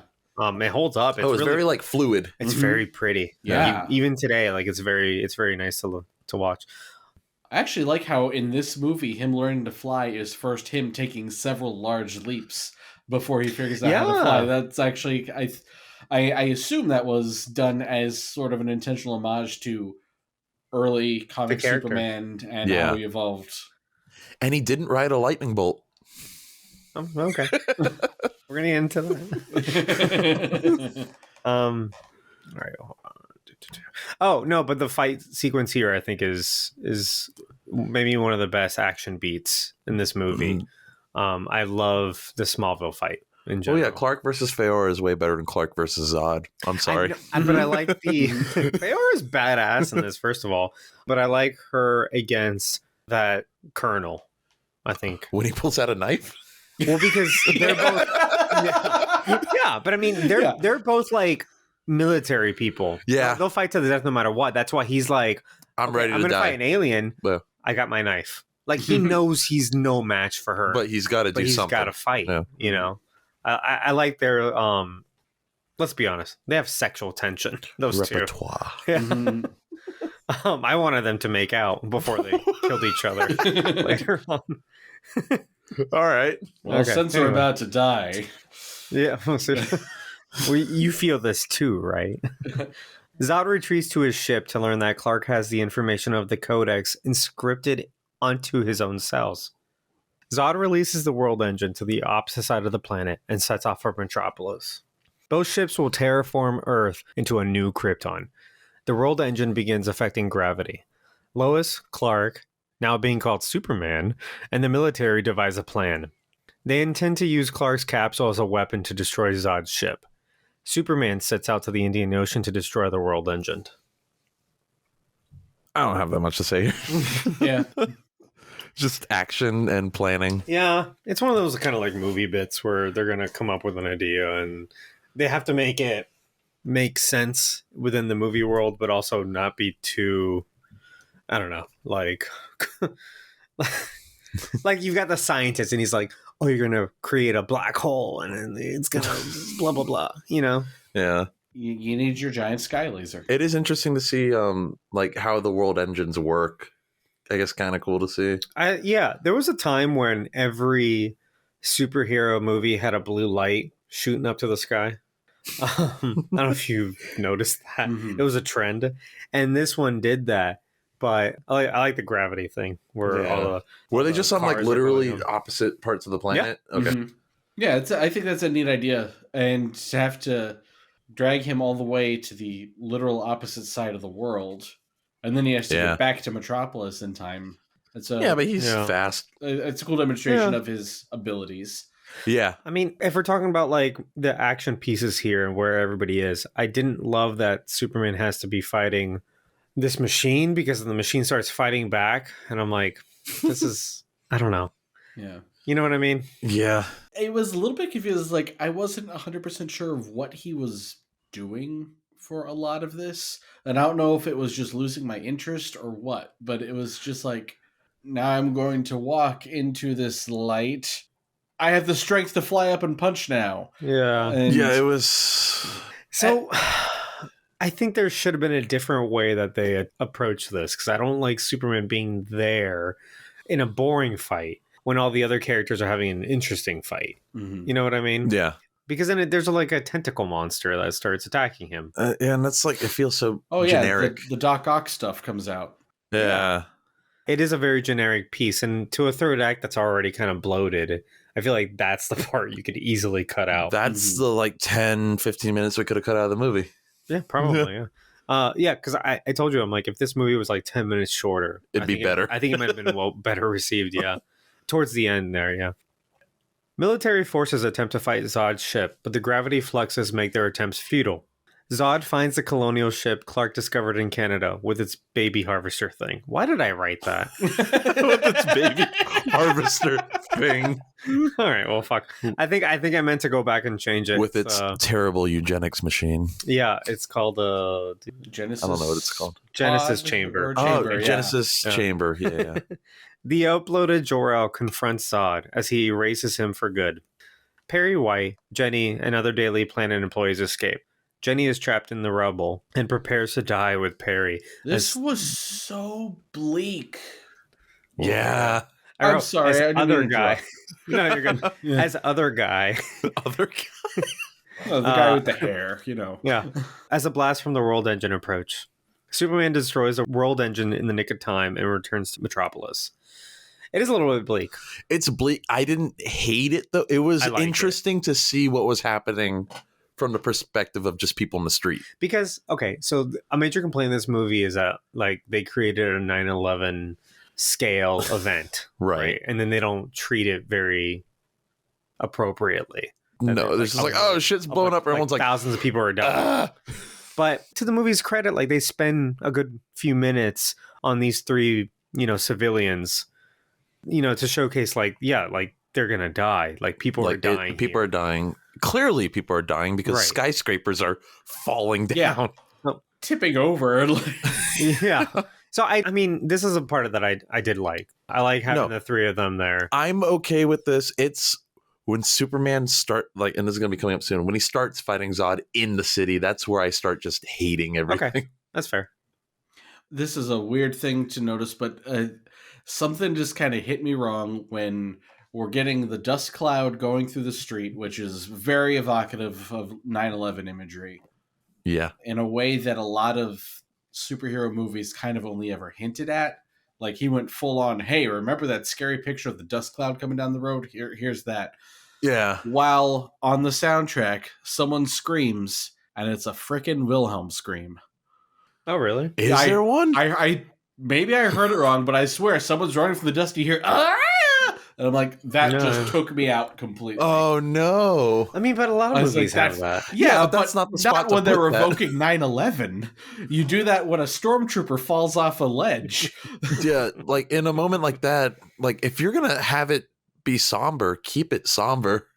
mean, I've seen this movie like maybe 5 times. I've never noticed that. Maybe I heard it wrong. I mean, that's possible too. No, I'm not saying you're wrong. Yeah. I'm saying like I don't think it's like overly overt. You know, Yeah. Well, maybe it was just like, oh, we need to put a scream in here, so might as well. Yeah. I don't know. Like, Not saying that's what ruined this for me, but I just remember No. going, "Oh, that's So- a choice." it's a if I could draw a parallel, if you were to compare this to like Avengers: Age of Ultron, I feel like that movie felt a little more disconnected with like the casualties of human life. Like there's a scene where Captain America and Thor are saving like a person in a car, and right. then someone else saves somebody. But other than that, I didn't feel the weight of like their whole city's in the air. Everyone's gonna die. Yeah, no, like Civil War is the one that brought the weight of that. Right. But what I did like about Age of Ultron is you see the heroes saving people from this I disaster. I would argue that was a deliberate response to this movie. I think you it was. think? Oh, yeah. I've never considered that. Because here you have the hero leveling the city. Yeah. And, Yeah, but and he's Ultron not- came out a year later, and they make a point that the third act is, they're trying to stop Ultron, but so much of it is, here's how we're going to save as many people as possible. Yeah. Right. And then you got Batman versus Superman, which makes it a point to let you know that every single place that the fight happens is abandoned for some reason. Uh-huh. They mention it like 3 they times. did. Yeah, Batman versus Superman is so weird in that some ways, they're like, oh my gosh, they're heading right towards that abandoned prison. So it's like they're aware of some of the criticisms of Man of Steel, but then also they double down on some of them when Pa Kent is like, we should have let the horses die, and it was all because we tried to help. And Okay. I might be remembering that wrong. It's been years since I've seen that movie. I'm not sure. You're not if- far off. No, you're not at all. But I don't think that's a moment where Pa Kent's like totally wrong, because what he does say is Superman is struggling with the like consequences that come from him saving people. Right. It's the trolley Yeah. debate where he has to pick and choose what to do, and he's not ready for that decision. So Pa Kent tells him a story about one time there was a flood, and he dug a ditch or something, and the flood didn't destroy their farm, and he was the hero. But later he finds out that it destroys a neighbor's farm, and all their horses died, and that's on him now. Right. And so it's supposed to be like, okay, so you as Superman, you might save people and you might think you're doing the right thing, but there will be a consequence, and there's nothing you can do about it. Mhm. You know. Okay. So Yeah. like I don't know. I think that's not his worst. Yeah, no, it's not the moment. worst thing Pa Kent ever said. This one's a Let those ghost kids anyway. die, Clark. Yeah. Right. It's just a ghost. It's not quite on that level. But I think what I was getting to with Age of Ultron is at least we got a moment with like these civilians who are like contemplating their death Yeah. for a minute, you know. Mhm. And you got other guy who's just kind of like a piece of shit in this movie. And Other he's- guy. And he wants to leave. He's like, I'm going to run for my life. And Perry looks at him and he's like, fine. I'll stay here and die with you guys. Well, where the fuck are you gonna run? Uh-huh. And I liked it. It was a moment. I don't know. Superman intercepts Zod's ship with the Genesis chamber and destroys it. Against Zod's pleas that if he destroys the ship, he destroys Krypton. Superman proclaims that Krypton had its chance. Feora boards the military plane with the capsule. In a fight with the Colonel replies to her, a good death is his own reward, before crashing the plane and the capsule in the ship, a singularity that sends both vessels into the Phantom Zone. Zod is now left alone. Grasping the ashes of his ship and comrades, he tells Superman that he was created for the sole purpose of protecting his people. Whatever action he takes, no matter how cruel, is justified for the greater good. Now that Superman has taken all that away from him, he no longer has a purpose and is filled with rage. We haven't mentioned Michael Shannon in this, Mhm. but he is incredible. Yeah. No, he's a fantastic actor. I was thinking about this, and I think if I were to rank all the superhero movies villains, I think Michael Shannon's Zod is like in the top 3. Okay. Mm. I think like as far as acting goes, I'd say yeah, but like the character himself, he's kind of dumb. What do you say? Okay, why? Also, remember, he was designed. He's not like a natural. But like, why do you say he's All dumb? right. Well, I mean, first of all, he's staging a coup as the planet's ending. Okay, yeah, okay. Yeah. And then after- What the fuck are you gonna rule? Secondly, like I guess I kind of get like, oh, you were groomed and created for this purpose, but like now you have literally nothing left. You're not going to try to rebuild Krypton any other way. You're just going to get pissed off and No, this is his plan. His plan is to rebuild Krypton on Earth. why Earth? Did they research other planets? Well, they need the Codex. Get the Codex. Go to Mars. Mars. Yeah. Oh. Clearly, you don't need an Earth-like atmosphere or anything like that. Yeah. You just need a rock. Okay. Yeah, he's just Is that- vindictive. He- if he's, Yeah, he's just a stupid fucking dick. he just wants He to doesn't hurt care Clark's about feelings. humans. He's upset that Clark's dad didn't agree with him, Uh-huh. so he wants to wipe out an entire race of people. Okay. Go to Mars. But You guys can be neighbors. what do you think about Michael Shannon then? No, Michael Shannon's great. Yeah, He's really good. fantastic. Yeah. No, he delivers his lines very well. Remember, he won an Oscar for a movie that he was in 10 minutes of. I mean, it was like a supporting actor. Right, yeah. But he was in that movie. It was, I think, Revolutionary Road. Mhm. And he was in it for like, He's the also time he's in it is... Oof. he's also really good at reading sorority letters. Yes! I love that video. Have you seen that, Chris? I don't know if I have. I'll send it to you. It's- It was Okay, like a college humor thing or something. It's fantastic. so it good. sounds familiar. But It send was to like me a anyway. yeah. It was like a sorority, like an email that this bitch sent to her sorority about like how they're not cool, and when they hang out with boys, they need to be cool or whatever. And she was super angry. Oh, no. So they had Michael Shannon read it, and obviously, like his delivery is just Oh artistic. man. It's so good. He was also good in Knives Out. Yeah.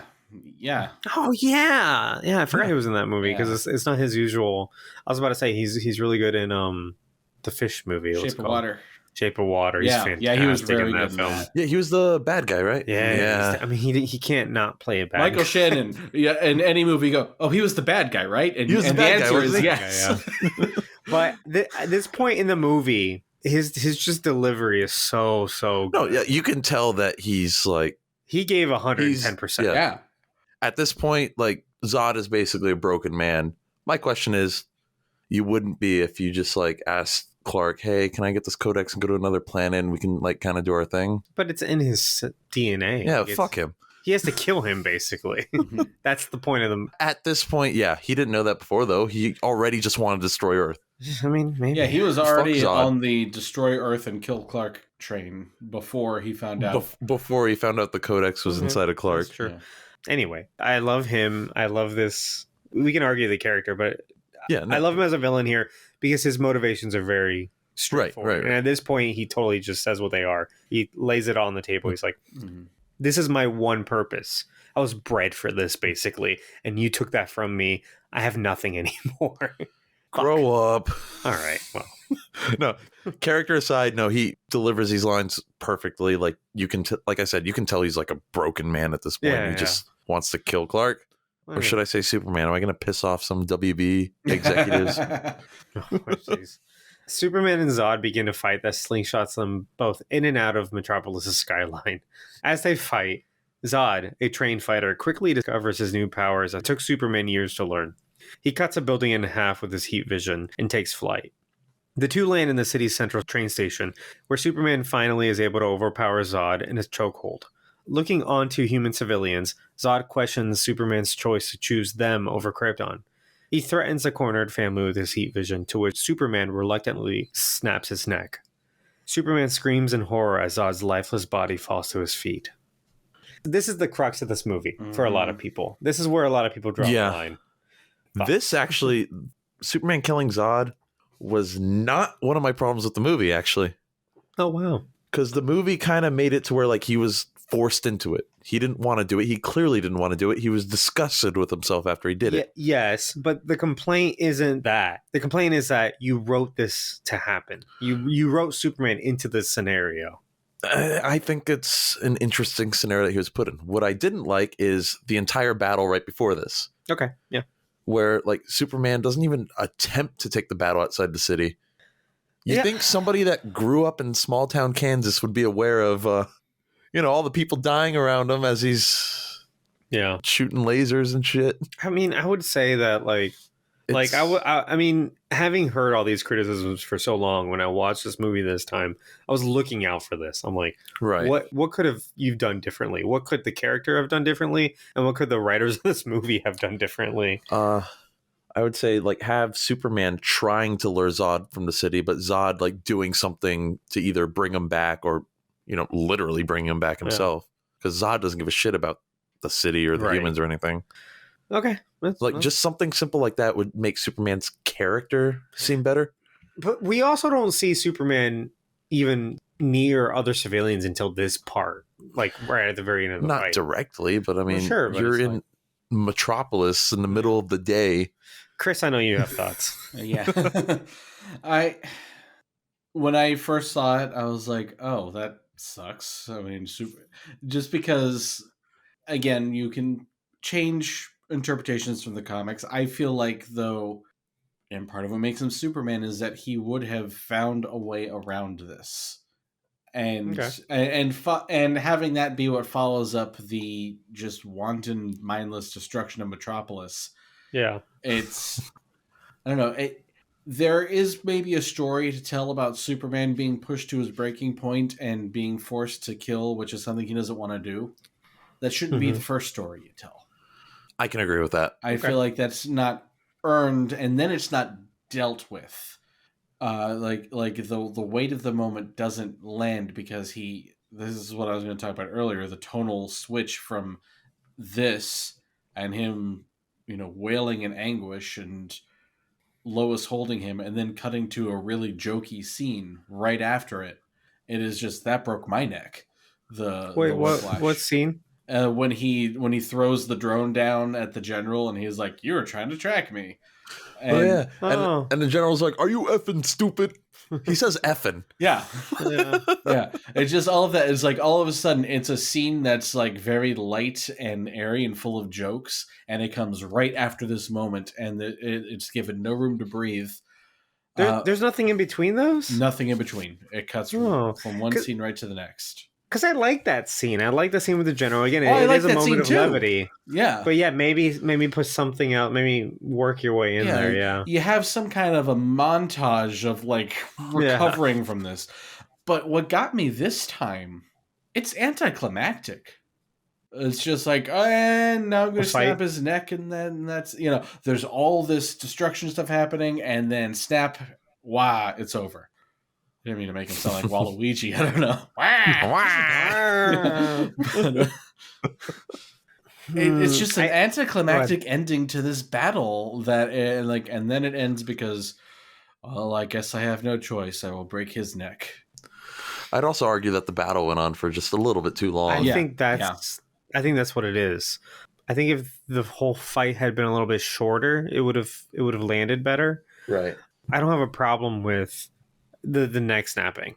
I'll get into it. But when they're fighting, there's a scene where Zod throws Superman and he goes through not one, not two, not three, not four, but 5 buildings. Yeah, it's just like too much at that point. I get it. There's a skyline. He's going to go boom, boom, boom, boom, boom. But I'm like, okay, what was wrong with just one building?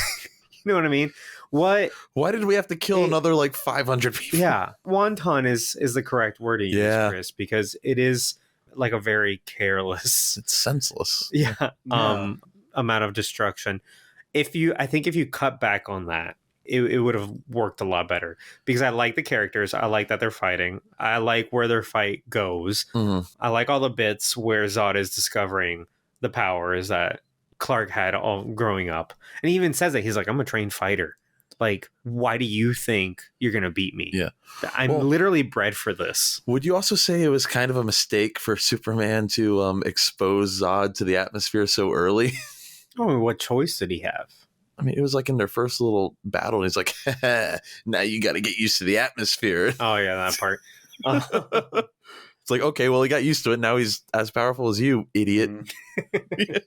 But on the neck snapping thing, sure. On the one hand, you did write this in. But on the other hand, when you look at most of these movies, most of like superhero movies, TV shows, whatever, there's a trope that happens where they don't want the hero to commit murder and kill the bad guy. So they have to devise a way for the bad guy to kill themselves. And it happens in all these movies. You know, Gaston kills himself. Ultron's a robot, so it doesn't count. Doesn't count. He's sentient. Obadiah Stane kills himself. Loki pretends to kill himself. Like twice. Exactly.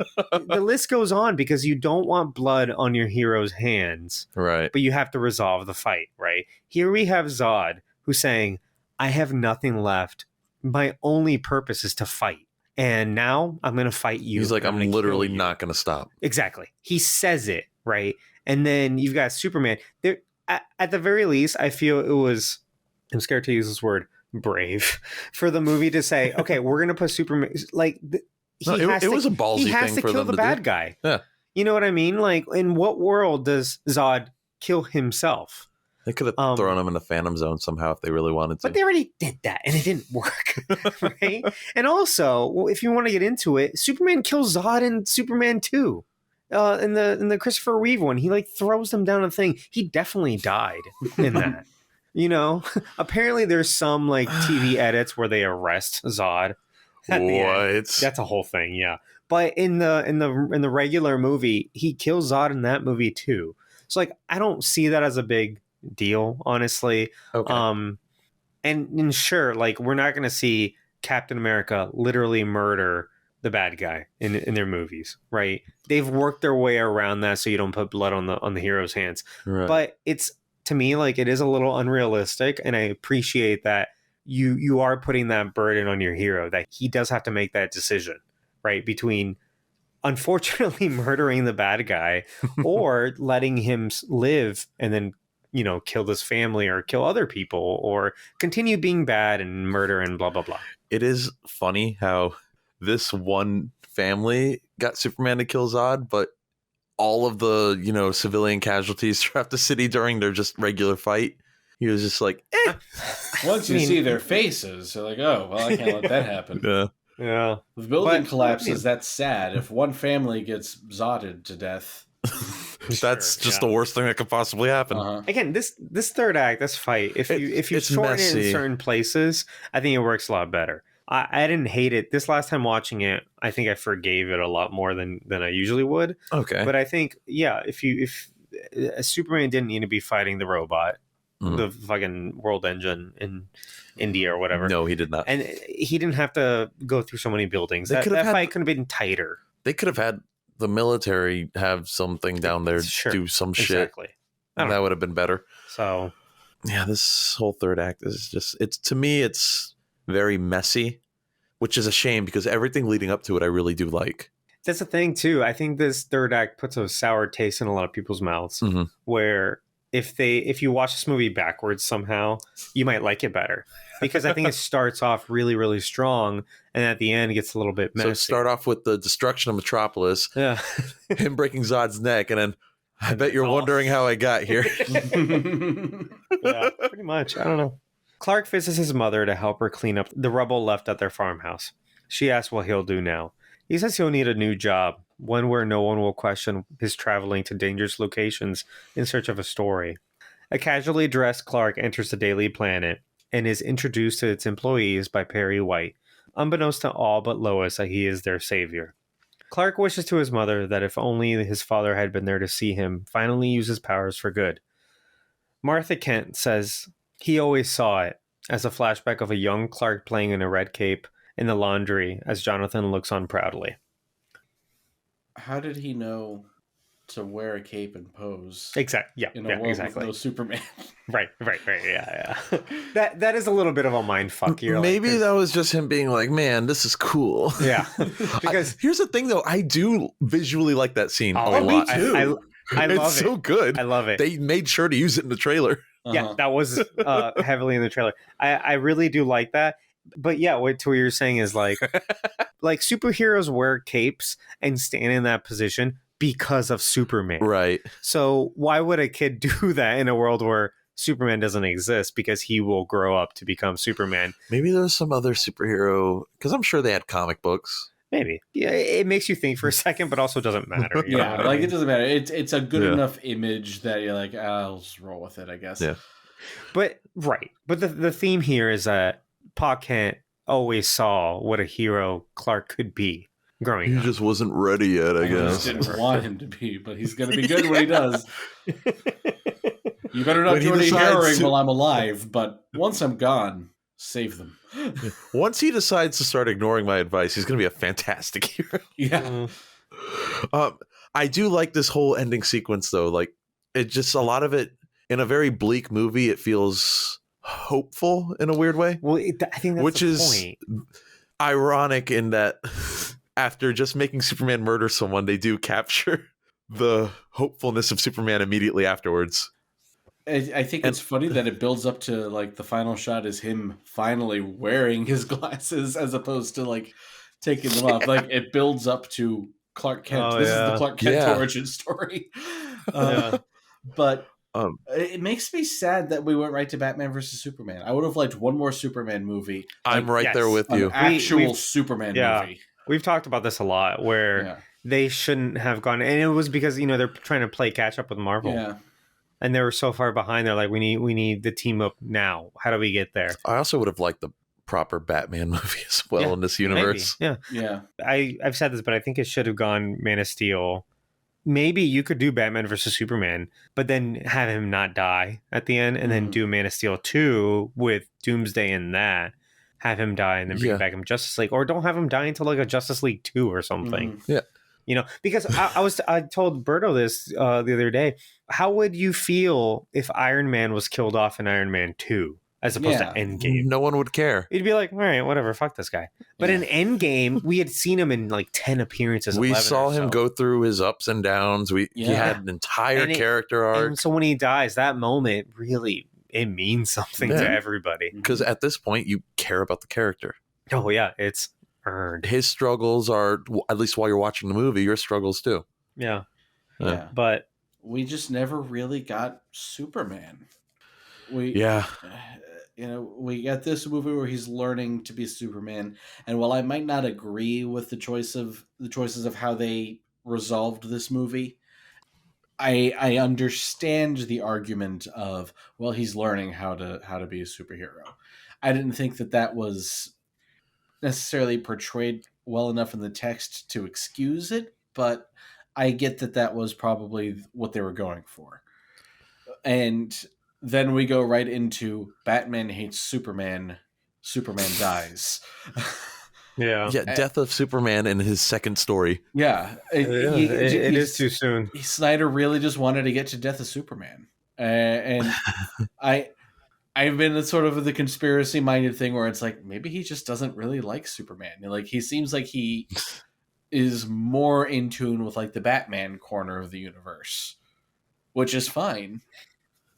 Then why'd he helm a Superman movie immediately? Because when someone says you want to make a does. Superman movie, you go, yeah, I do.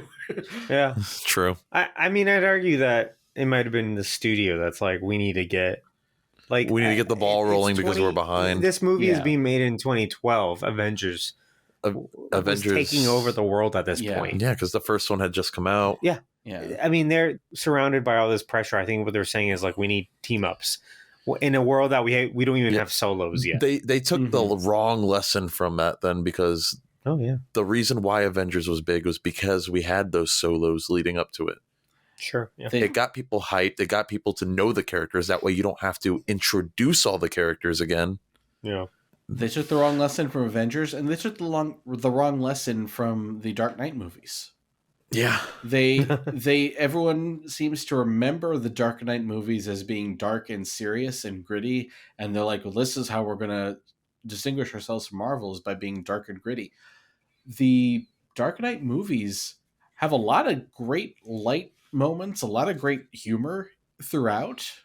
Yeah. They're not completely dour movies, and it felt like that was the direction they steered into, following those, saying, yeah, this is what people want, a dark and gritty Superman movie. And they're not the only ones. We got a dark and gritty Fantastic Four movie, for crying out loud. Oh man, that was. We're gonna talk about that eventually. Yeah. But when your main character's called Mr. Fantastic, you can't go dark and gritty. Come on. Yeah, I will say that was probably one of the most boring superhero movies I'd ever seen. sounds bad. Yeah. I don't know. Like overall thoughts. Like I really do like this movie. I like it a lot. I think it's one of those where if you can tighten up a lot of bits, and it would have. I mean, this wasn't a super negatively.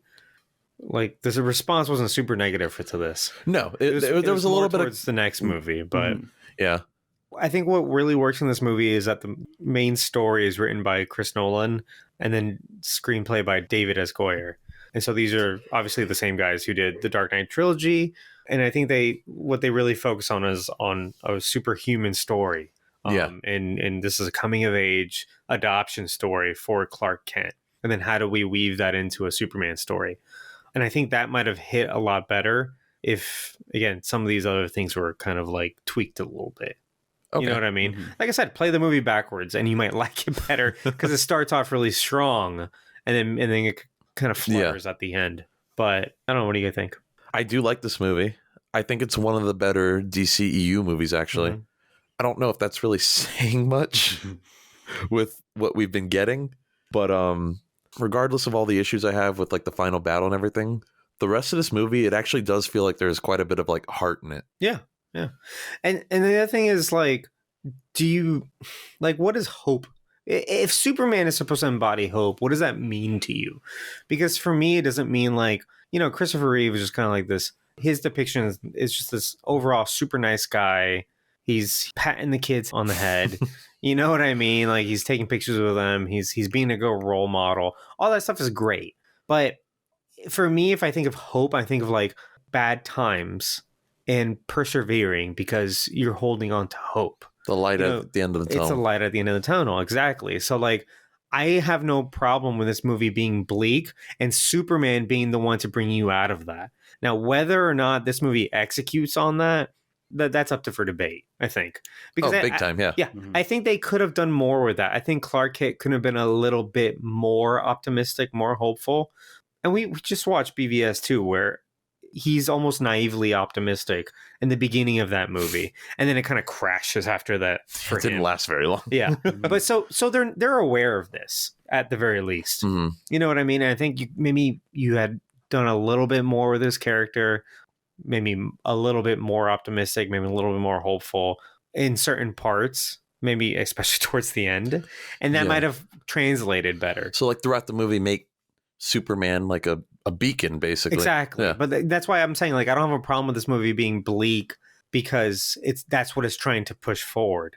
That Superman is the hope and the optimism and the faith, I can see that. I don't know. Yeah. Chris? Yeah, I wish I liked this movie more because I want to like it. And there are parts of it that I really, really enjoy. Watching it again, it's like, this is good. But then there would just be another scene where like, this is not.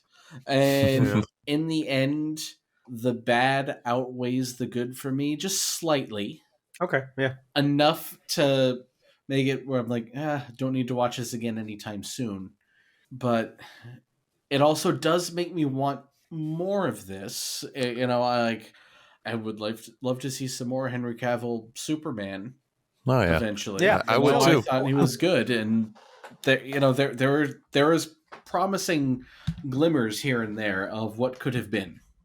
Yeah, I was telling him this, but you know how like Marvel has retroactively made Iron Man 2 better, and Age of Ultron better, and Thor the Dark Thor better. Because Thor to the Dark Thor, whatever. Because they just came back around from it. Are you hopeful that like maybe this Snyder Cut Justice League retroactively improves these movies by providing more context? Am I personally hopeful that the Snyder Cut will make this movie seem better? I'm saying, do you think there's a world where, I don't know, you go back and you're like, well, knowing what I know now, this movie might. Oh yeah, I think that could definitely be done. I don't think that's happening anytime soon. not for me at least. But I am very happy for other people that does happen for. I think another solo Superman movie with maybe a little bit of a different outlook on things Yeah. could work and could make me maybe, especially if it's done in a way that engages with Man of Steel. Although Batman vs Superman already kind of did that, was the let's engage with the ramifications of Man of Steel. Yeah. And, just kind of kept on rolling with the Superman kind of sucks train. Yeah, a little bit. Some things I really do like about this movie are the production design, the visuals. Mhm. I think that's what Zack Snyder's really good Yeah, any with. Zack Snyder movie, you're gonna have good visuals. Yeah. A lot of this movie, you could pause it almost anywhere, and it's a great like desktop background. You know what I mean? Yeah. I love the costumes, the actors. Mm-hmm. There's so much good in this movie that individually that you might kind of be disappointed that like it doesn't hit as hard as it does. You know what I mean? We didn't Yeah. even Like, mention I- Zimmer's theme. I've got it right here. Music is next. Okay, sorry. Well, yeah, that's what I'm going to. Is also like the music.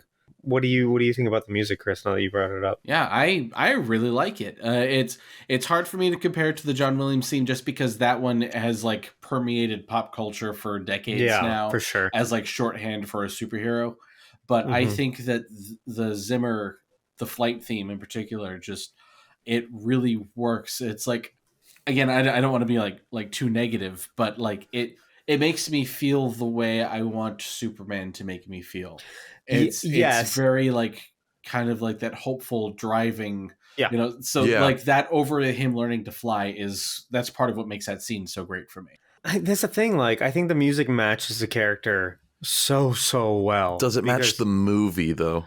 I mean, that's what you guys are saying, but like, Right. I think it matches the character of Superman Oh, Mhm. absolutely. so yeah, well yeah. because it is such a simple theme. It's in the key of C. Like, it's super bright. Mm-hmm. It's super simple. It's played on piano.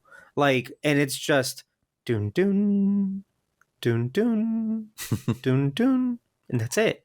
And then later on, there's another one that goes.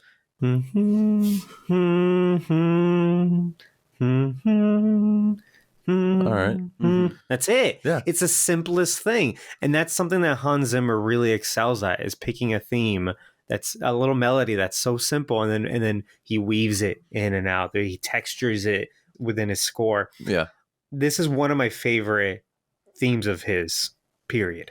And I think the next movie, Batman vs. Superman, has the best score out of any superhero movie. I think musically, that's the best one. Oh wow. And there's so many other great examples, but at the very least, like, that's something in that movie that I can say 100% this is my Mhm. favorite.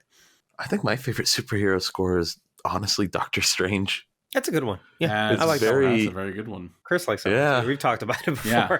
at length. Because that's another one that's like very appropriate to the character. It And fits. There's a it fits- harpsichord. yes. It's really good. Yeah. It's very but- mystical. Yeah. But and again, there's something musically about this where it's just such a simple thing.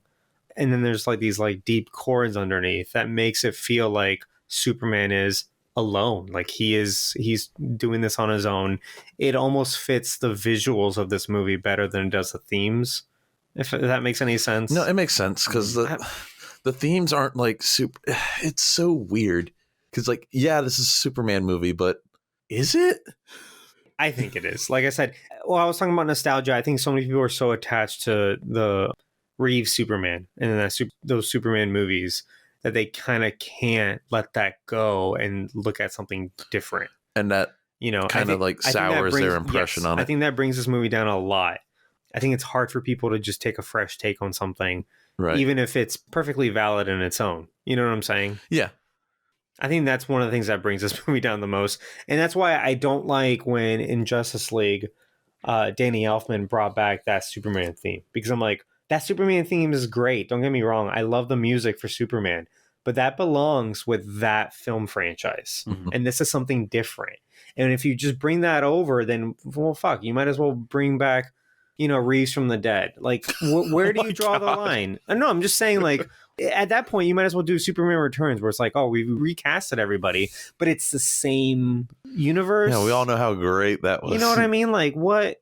Anyway, So that's my music. You guys, let's wrap this up. It's late.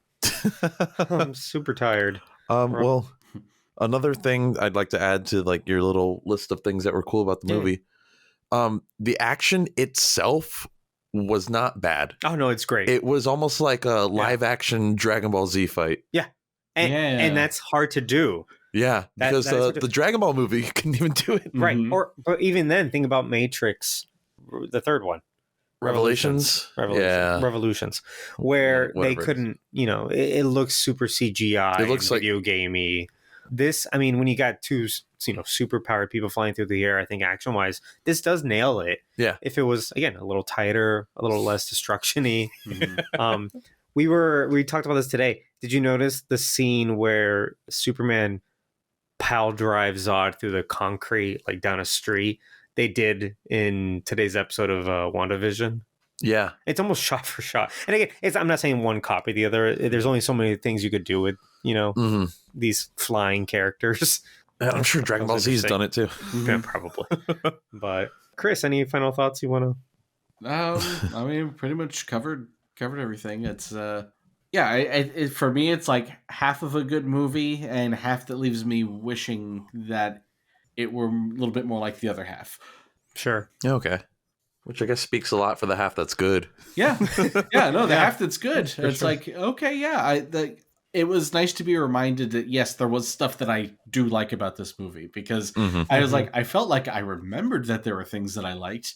Seeing them again, it's like, okay, yeah, no, that part is good. Like there are some really, really enjoyable moments in it, and some parts that really feel like what I would like to see in a Superman movie. All right. So sure. Yeah, it's my opinion of it hasn't changed too much, but maybe I've been a little harsh on it the past few years. Okay. And then, like I said, we're unlikely to get a Man of Steel 2 at this point, because they just pretty much announced that they hired J.J. Abrams and Ta-Nehisi Coates. Yeah, thank you. Who wrote for Black Panther and has written a couple other books, and is likely to recast a black Superman. So it might be Val Zod, or there's a couple versions of the character that they could go with, which is fine. Like, but for me, it's like we were saying this. If you do it on a comic, it doesn't cost any extra money, so they could do a million versions of Superman. But when it's a movie, that does prevent a Man of Steel with Henry Cavill. Yeah. And it is a little. Yeah, go ahead. I wish they could do this as an Elseworlds or something like they did with Joker, where they could make it, but then also we could have another, give Henry Cavill another shot for maybe a Superman movie that resonates with more people. Is that Batman movie Robert Pattinson like another like Elseworlds type thing? Pretty much, yeah. I mean, I can't see that being related to anything that's currently. They recasted all of them, so and they might one day say, oh, whatever, like Flashpoint brings it all together, and now Robert Pattinson, and now everything's canon. Yeah, exactly. Who knows at this point? And they might do the same thing with this guy, the next Superman, but. It just bums me out, because it does, in the movie world, it does prevent more Henry Cavill from happening. And it comes and it comes at a weird time, because like a few months ago, they said that they signed him for more Superman stuff.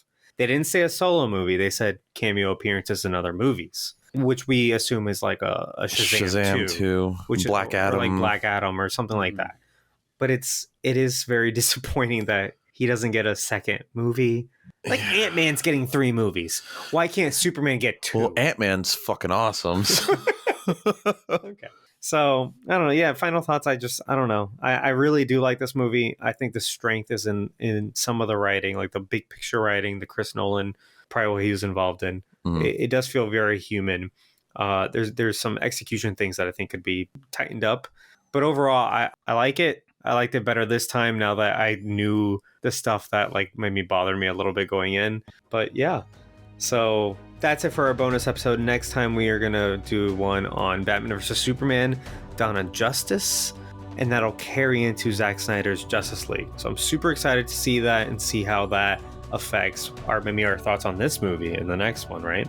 Yeah. Anyway, yeah, so next time you'll see us for Batman vs. Superman. That is available on HBO Max. I guess. Maybe. I know. I don't know. I do know that the new remastered version of that movie is available on HBO Max on March 18th. Also, other than that, we are also doing Justice League as a regular episode because now it is kind of failed, right? And now this movie might push it out of canon or the other way around. I don't know. So we're gonna do that one, the 2017 movie. That's coming up. We are putting it off though, because as soon as we finish these movies, you and I were like, I don't want to watch the bad Justice League now.